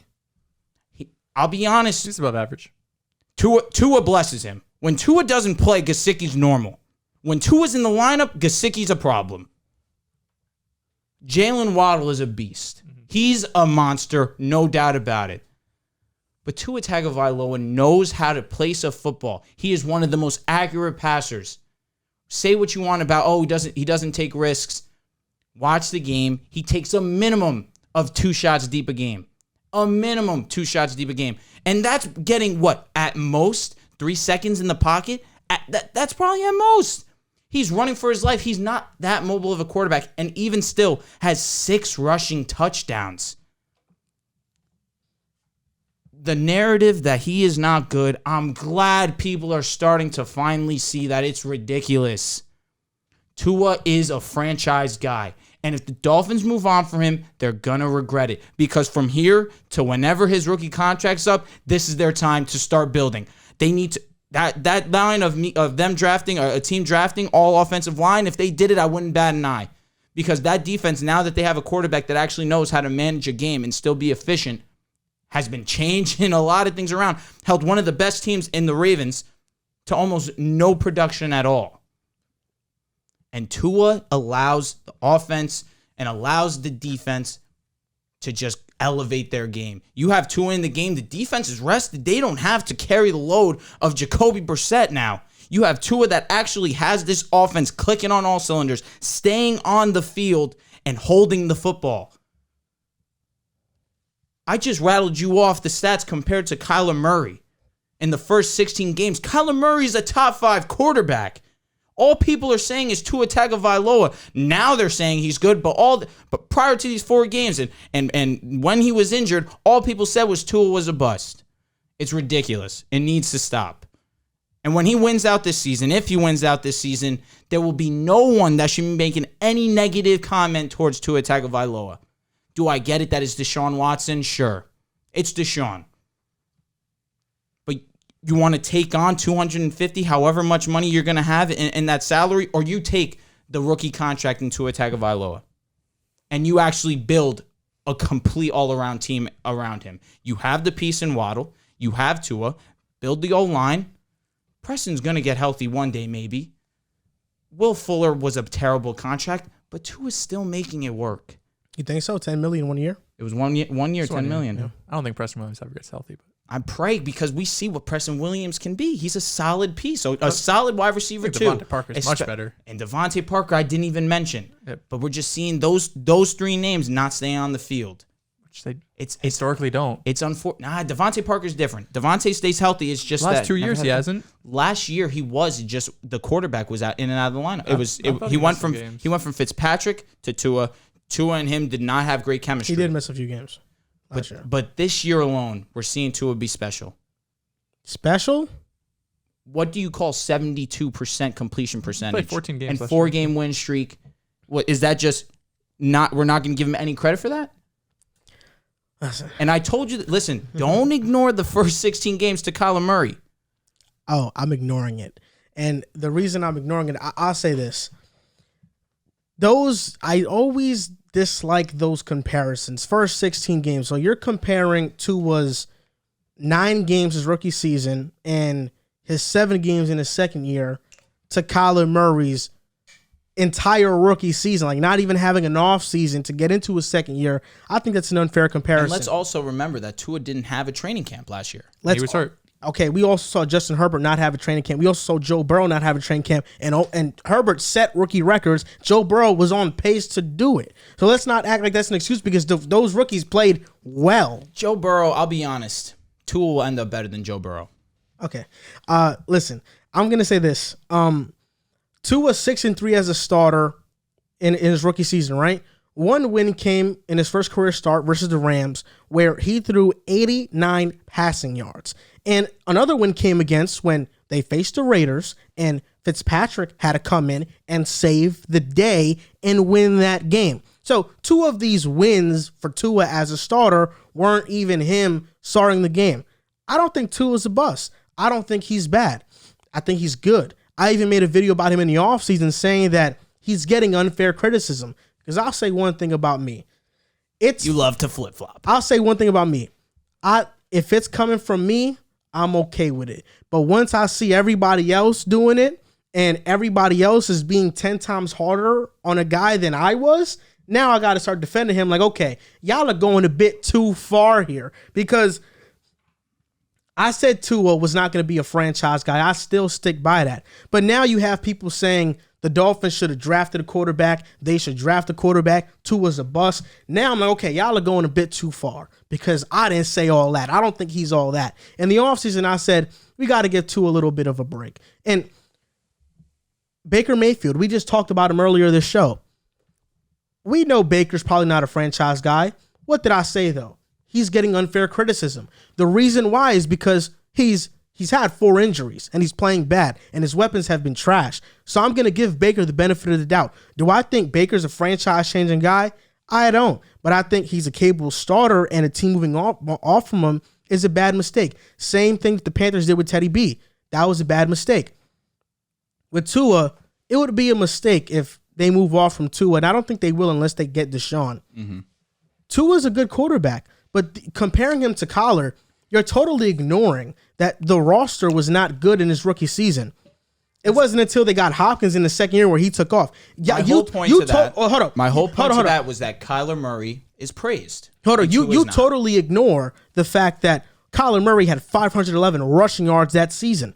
Like it wasn't just as a passer. I mean, he was running. He was just Houdini. He looked like Houdini. Tua doesn't look like that when you watch him. Now, can Tua be an accurate quarterback? Yes. Right now, the offensive design and scheme with the Dolphins surrounding Tua is that they do a lot of RPOs and screens and short passes. That's why his completion percentage is so high. I'm just going to say that for one. But I'm also not going to knock Tua for that, because the reason the offense is designed that way is because, one, it fits Tua's strength. But two, the offensive line can't block for shit. So they need to design quick schemes for Tua to get the ball out quickly. That's one. Correct. Well, that's two, because I named 2 points. Mm-hmm. Tua has got an unfair criticism. He had a hip injury, could have ended his career, came back from it and played okay.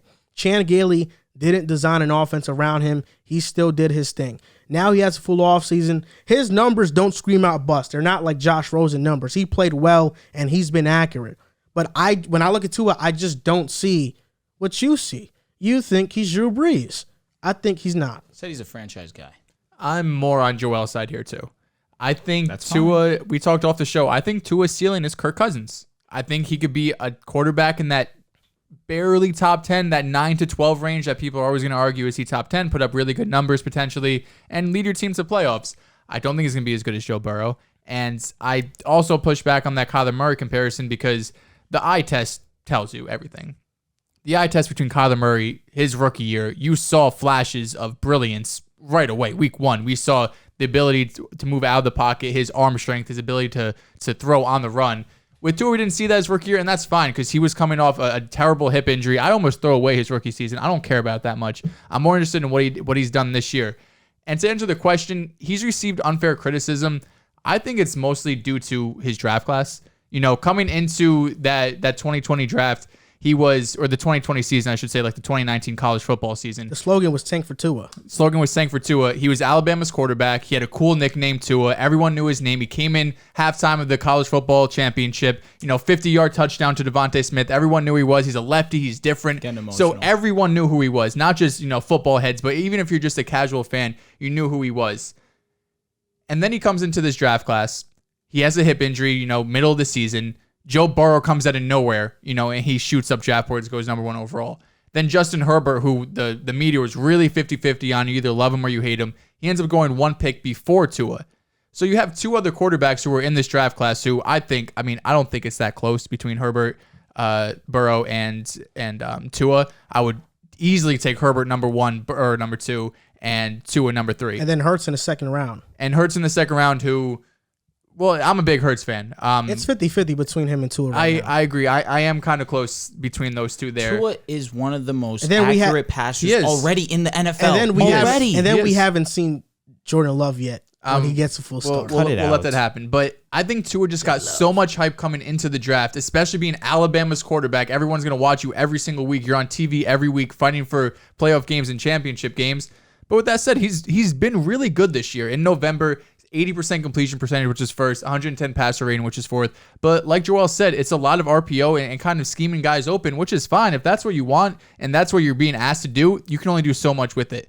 But I would like to see him just show me a little more. I don't see him, he doesn't jump off the TV like Kyler does, or he doesn't have the arm strength like Herbert does, where it just blows off the TV. The second you turn it on, you see a 30-yard pass down the field to Keenan Allen or Mike Williams. You're like, yo, there's 3 other quarterbacks who can make that throw.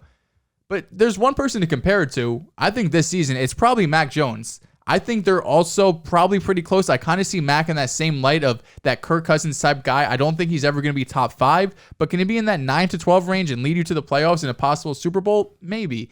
If you're comparing Mac and Tua, both completing about 70% of their passes. Mac averages about 20 more yards per game, but they have the same amount of touchdowns per game, same amount of interceptions per game. And like you said, Tua is doing this with the worst offensive line in the NFL, while Mac is doing this with the best, I shouldn't say best, top 3 offensive line in the NFL, especially when it comes to pass blocking. So Tua has definitely got some unfair criticism, but I think that's mostly due to his draft class and how he was hyped up coming out of college.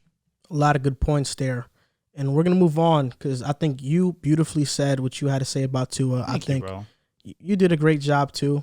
I like what you said. You got to post that on TikTok. You got to clip that one. Hey, maybe. Clip that one. Maybe it'll be my first post. Who knows? Tua, but I wanted you to keep that same energy, though. Because when you came onto the podcast, when you came here before we started recording, you said Tua was a Hall of Famer. You did.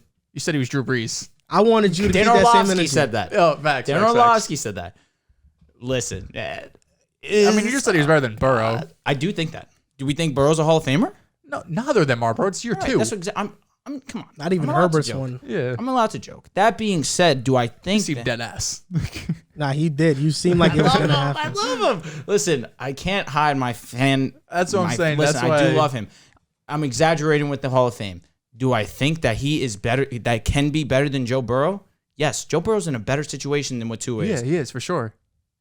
And Tua is having this success with this Dolphins offense that you put Burrow behind this. We saw what happened when Burrow was running for his life. Tua has great pocket presence. What do you mean? Burrow last year. Burrow was good last year. I mean, he got sacked he a was ton. good last He year. got sacked, but then he doesn't have that pocket awareness that Tua does. It's What is making you say that though? Tua's footwork in the pocket is fantastic.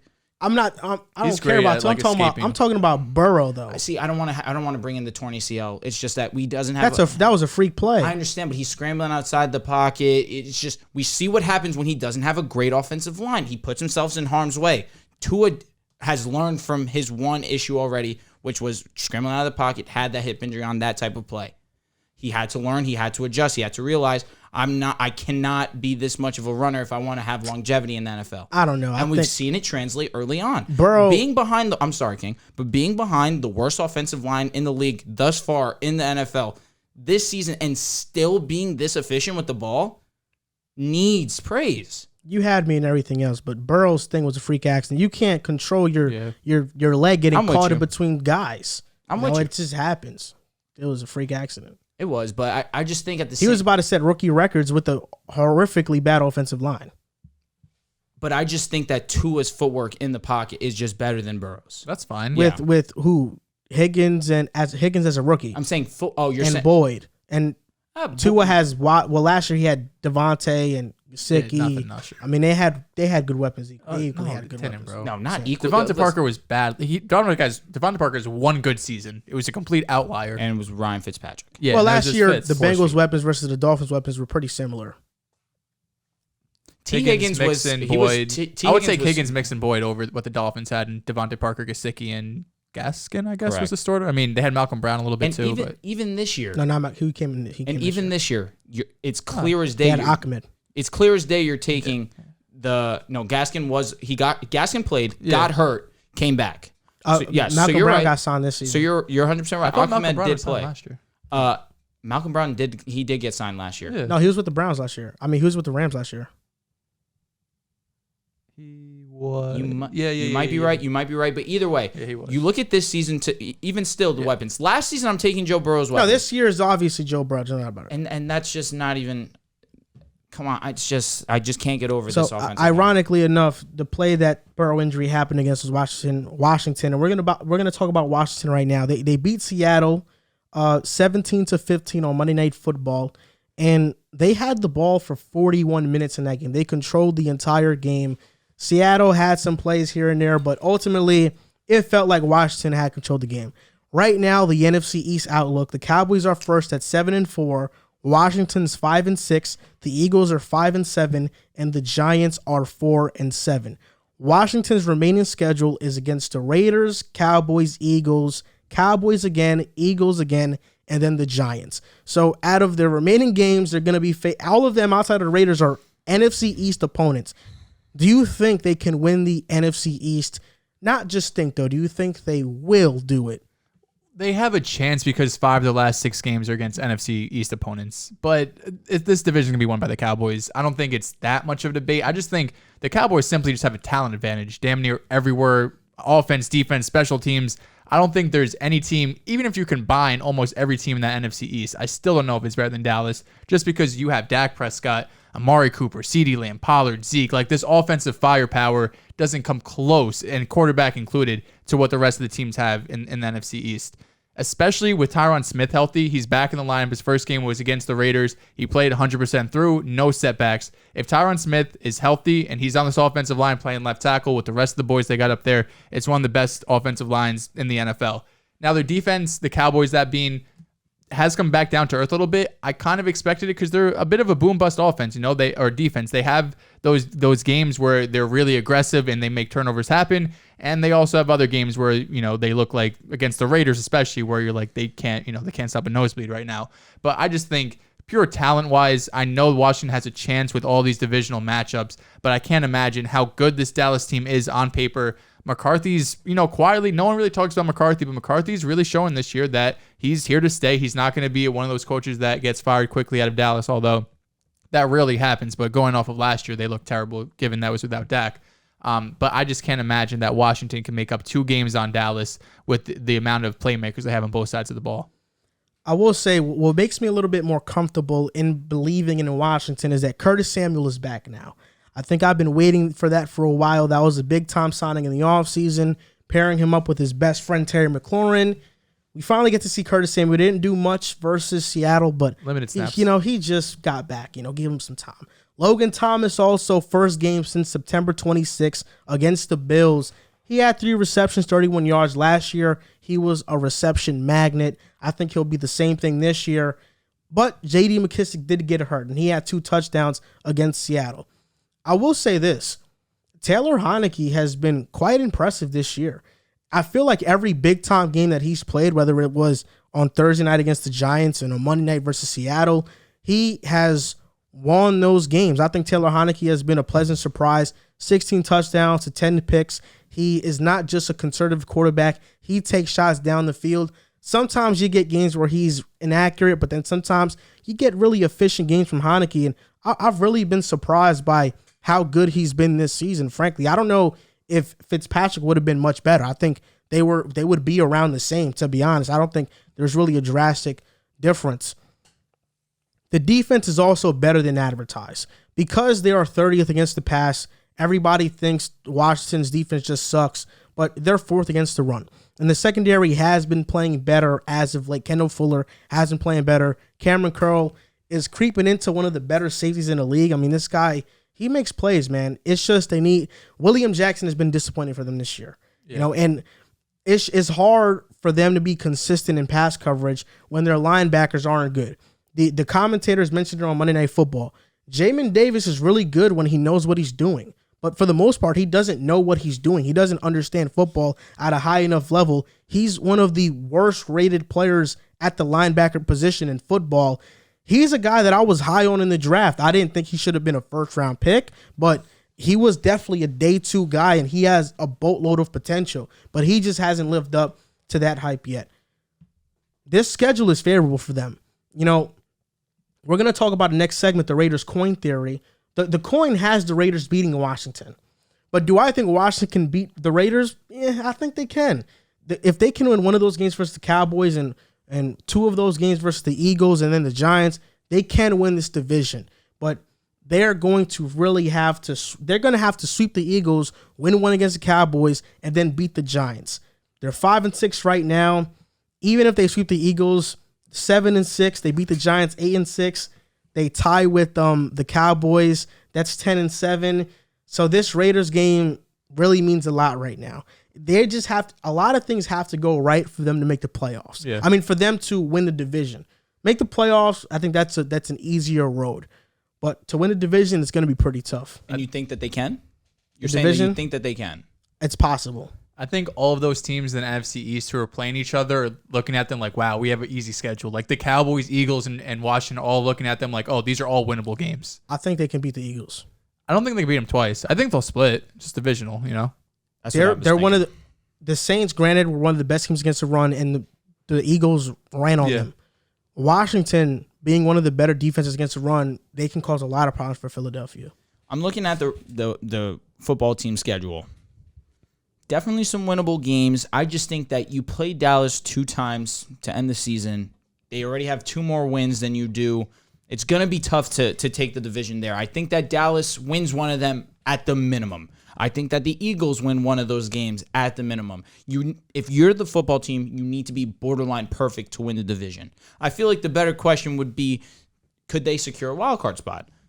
Then I would be more inclined to say yes. They've been playing great football. The defense has been stepping up. Over the Vikings? That's the thing. Niners, the Vikings, you can't. Rams. The Niners, you can't. The Rams, you can't. I would be more inclined to say yes, because there's a better chance of that than winning the division. Obviously, Dallas is Dallas, number 1 offense in the league in terms of yards. Their defense, in terms of yards given up, is among the bottom of the league, and in terms of points, middle of the pack. So we're starting to see that the reality of Trayvon Diggs, and obviously he's a great ball hawk, but is he that great of a man-to-man lockup corner? No. Not really. I mean, the whole secondary as a whole has been a mess. But Dallas' saving grace is that their offense is the best in the league, or among the best in the league. Statistically, they're the best in the league.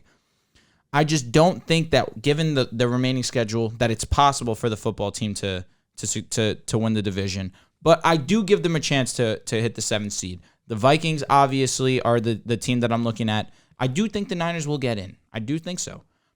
But ultimately, given the 7 spots, now that there's an additional 7, that's where things get interesting. And it's going to be between the football team and Minnesota. These last couple of weeks, the football team have been the more consistent team. Who's the better team? By far and away, the Vikings. I do believe that. But they don't know how to win games. I just think that the football team is just a safer team right now. Prediction time. Are they going to make the playoffs? No. No. If it's a wild card, no. I think their only chance is to win the division, frankly. You don't believe in Dallas that much? They have a 2-game winning lead on them and a loss. I think the games against them are going to dictate the division. That's what's going to dictate the division. It's just tough when they have Dallas twice, and you need to beat them both times. Yeah. That's for sure. I think they can beat the Eagles twice.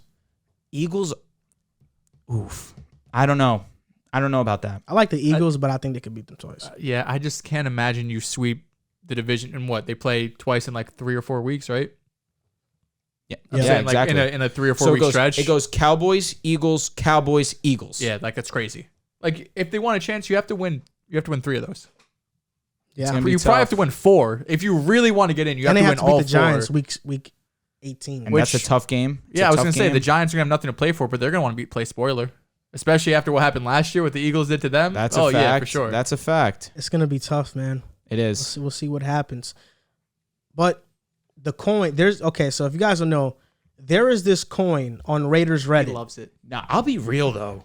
It gives me goosebumps. It's nuts. So there was this guy on Raiders Reddit that flipped a coin before the season to predict the entire Raiders season and the outcomes of the games.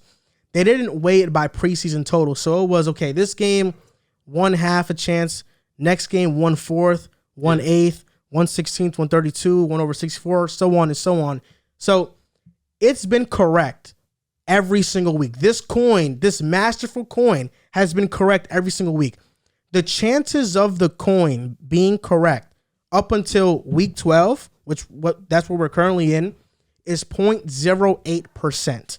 And now this coin has the Raiders beating Washington this Sunday, losing to the Chiefs, then beating the Browns, the Broncos, and Colts in a Week 18 loss against the Chargers, and the coin has them going 10-7 and making the playoffs as the 7th seed. Now, my question to you guys is, will this actually happen? 10-7 is strong. Let's just start off with Washington. Will they beat Washington this Sunday? That's a pick-em question. I give them a 60% chance. And what team? They're in Washington? Or I don't even know if they're in Washington. Check that for me, Drew. Raiders. Yep, home. They're home. They should win that game. Home. Yeah. So Big where win do you against think this coin is going to be wrong?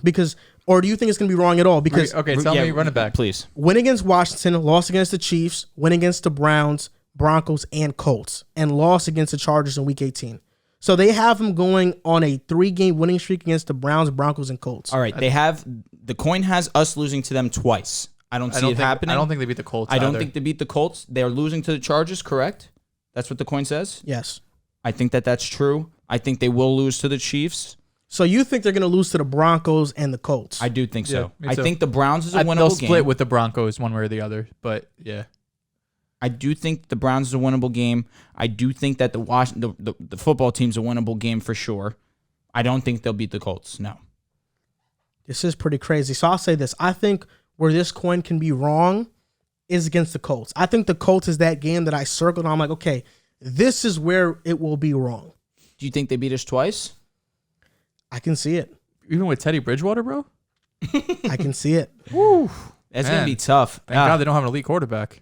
Oh, no. If we had Derek Carr, right, apparently? Oh, if you had Derek Carr, you guys would be amazing. You think? I think Derek Carr is a pretty significant upgrade over Teddy Bridgewater. I mean, probably. I don't know if he makes the Super Bowl contenders. Borderline. Yeah. Let's not get off topic, though. Derek Carr is really good, bro. The coin has a chance because it has them losing to the Chiefs, which is firm. I do think they could win against Washington. I do think they could go against the Browns. It could get to week 16 and it'd be perfect. This just shows how random the NFL is. Like, all these analysts, us included, like, go in all this offseason, film, tape watch, you look at all the analytics, the advanced numbers, and this guy flips a coin 18 times, and he's more right than we are. I'm just worried now that we're giving it more light, it's going to be wrong. Like, I wouldn't be surprised at all if they lose against Washington and everybody blames us for the reason the coin failed. The curse of the coin. I'll be honest. I could have gone this whole season without seeing it, truthfully. Yeah, I didn't have a clue until you brought it up. Tails never fails. How many times was it tails? Is it every time? I don't know. But what's I know there's a saying for heads. The saying for tails is tails never fails. But there's a saying for heads that I can't quite remember. Somebody said it one time and I was like, whoa. I've never heard one for The most famous quote for me personally is Minnesota is in a game, I'm forgetting against who, but Randy Moss is talking on the sideline and he goes to Dante Culpepper, who's going to do the coin toss, and he goes, "What we play on the PlayStation? What we play on the PlayStation?" Saying tails. Tails never fails. They go and they say heads, and it was tails. They lost the toss. So Randy goes, "What was I just telling you?"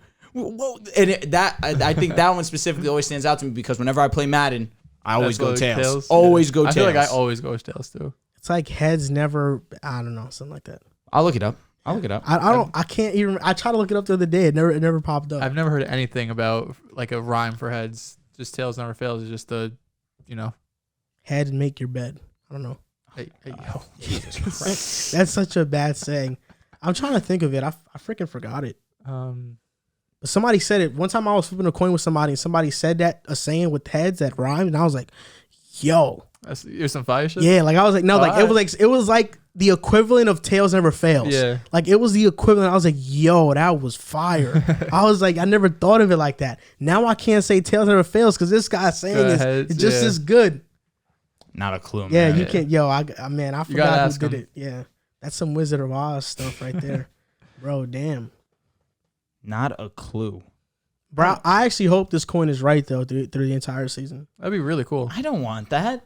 Yeah, that means we're toast. We're one spot out of the 7th spot. Mm-hmm.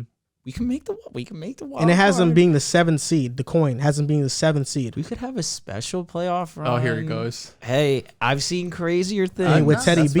You was just trashing him, though. I wasn't trashing him. You wanted Drew Lock to start. Oh, this is August. Come on. Can we stop? I want him to start because we know what Teddy is. You know what's funny is that when the video first got posted about the Teddy Bridgewater, there was like 2 reactions to it. The Broncos country had my back. The initial reaction was like, "Yo, I agree, man. I want to see what Drew Lock is." Teddy Bridgewater goes 3-0. Yo, this man just doesn't want to see a brother succeed. I was hurt. And then we go 3-3.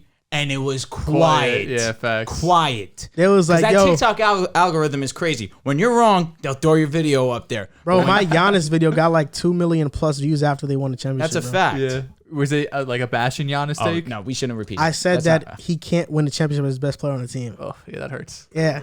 Brutal. Yo, bro. Yo, Phoenix was up 2-0. I was like, yo, I'm going to be so right on this. Brooklyn was up. I said it when Brooklyn was up 2-0, bro. I was like, damn, bro, they really couldn't close out. And then the worst thing happened. He dropped 50 in a closer. Oh, my God. He can't do it again, though. Okay.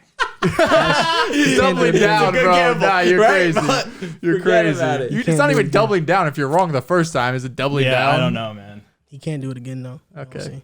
So we're going to skip. We were going to do power rankings this episode, but I have to pick my mom up at the airport in 5 minutes. That's fair. So we're going to do NFL Pick'em Week 13, our Week 13 picks of the NFL season. First game up, Cowboys versus Saints. I'll take the Cowboys. Amari Cooper should be playing. Dak got all of his weapons. I'm riding with the boys. I'm riding with the Cowboys. Saints can't generate any offense. Colts versus Texans. Take the Colts. Colts are going to win this one 100%. Colts all day. JT over 100. Vikings versus Lions. I took the Lions last week. I'm never taking them again. No. I mean, it's the Vikings, but still. Division game. Anything can happen. Watch, this will be the Pick game. the Vikings. I'll pick the Vikings. I'm picking the Lions. Vikings. I think to get a win this week. You know what? You can go for it? I can afford it. I mean, someone's going to keep track of it. So, nah. I'll keep the Vikings. Giants versus Dolphins. Close your eyes. Yeah, Dolphins, especially Mike Lennon might start. I don't know if Daniel Jones is going to play. Neck injury. Yeah, so we'll see. Yeah, I'm going Fins. Yeah, I'm going to go with the Dolphins as well. All of our picks have been the same so far. Buccaneers versus Falcons. Probably all have the same pick here as well. Bucks need it. Bucks. I got the Bucks too. Eagles versus Jets. Taking the Jets, of course. Really? Of course. I have The Jets have never beaten the Eagles in the franchise Yeah, history. first time. No way. I think we're like 0-15. 0-40 something. Oh, damn. I thought it was Now like I'm playing. It might be like 0 something. I thought it was like 0-15, 0-15. yeah. I'm actually going to go Eagles. I think Hurts needs this bounce back game. Home, MetLife. I'm going to the game. Tough. My boy Zach is playing. I'm going Zach Wilson. bundle up. It's gonna be cold. I'm going with the Jets. Shut up. Cardinals versus Bears. Cardinals. Hopefully Kyler's playing. He should be back. We're going to see my boys back, D-Hop and K1. I think they win. I got Arizona in this game. Chargers versus Bengals. This is the first real tough one. This of is the Herbert week where versus I'm Burrow. Let me just say this. We yeah. were just talking about this on the way here. And we're going to just a little bit for the previews. He had the Chargers. No. I didn't have the Chargers, but I had the Bengals in mind because I look at the Chargers.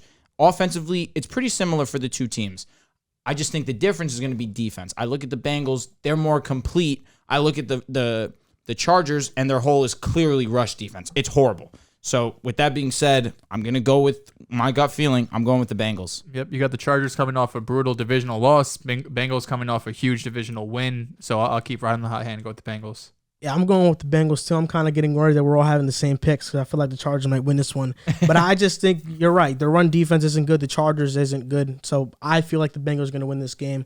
Jaguars versus Rams. Rams. I'm going with the Rams. Washington versus the Raiders. Just said earlier. I'm taking the Raiders here. I'm going with Las Vegas as well. I mean, last week I didn't give them a chance by any means, and they came out in Thanksgiving and lit it up against Dallas. I think they could do it again against Washington.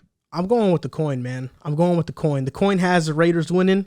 I have the Raiders winning. Respect. They'll beat Washington. Ravens versus Steelers. Steelers are dust, man. Give me the Ravens. Baltimore, a huge bounce back game, especially for Lamar having 4 interceptions last week. Believe it or not, I'm actually going the Steelers. Last time I picked the Steelers, they burned me. It wasn't against Cincinnati, thankfully. But it was against the Chargers. I do believe this division game at home, I think that they do a good job of embarrassed holding last Lamar. week. Yeah, exactly. Both teams kind of, yeah. even though the Ravens won. No, for sure. I think that the Steelers need this one specifically. I got the Ravens in this game as well. 49ers versus Seahawks. 49ers, man. Seahawks just going from bad for worse. I'm fading the Seahawks all season. I'm going Seahawks Niners. give us a better pick. I'm going with the Niners. Yeah. Jimmy G. Garoppolo. It's like that. Broncos versus Chiefs. Now, this is a good one. Who do you got, Drew? It's your squad. Last week, I betrayed us wholeheartedly, and I chose the Chargers to beat us. I'm going to reverse jinx us again. I'm going with the Chiefs.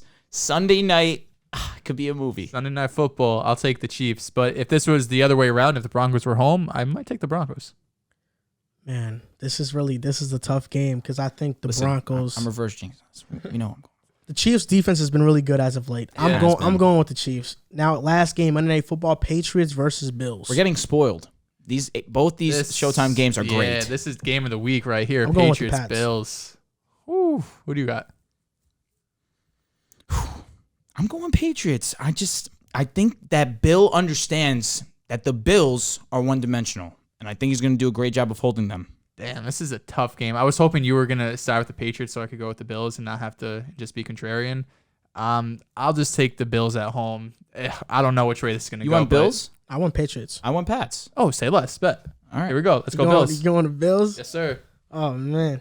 I said that's going to do it for NFL Pick'em Week 13. You guys can follow us on Instagram and on TikTok at Pickside Podcast, on Twitter at Pickside Pod. And by the way, Spotify Wrapped came out, and some of you guys have sent us that Pick a Side was your best podcast, Tough, your most really? listened to podcast. Tough, very tough. So Makes me thank you guys emotional. so much for that. We really appreciate it. We should have said that in the beginning of the show. I totally forgot about it though. But for any of you guys sending that to us, thank you guys so much. Your support is appreciated. We are so thankful. Love y'all. And next episode, Friday's episode, basketball, it's going to be a great topic list. Like, it's going to be a fantastic show. I'm hyped. We didn't even get to all the topics Yeah, on this show, and I real. thought this was a fantastic show. Definitely. Our power rankings will be revealed next week. Let's do it. That's for sure. I'm ready. So thank you guys so much for listening and or watching. We'll see you next time.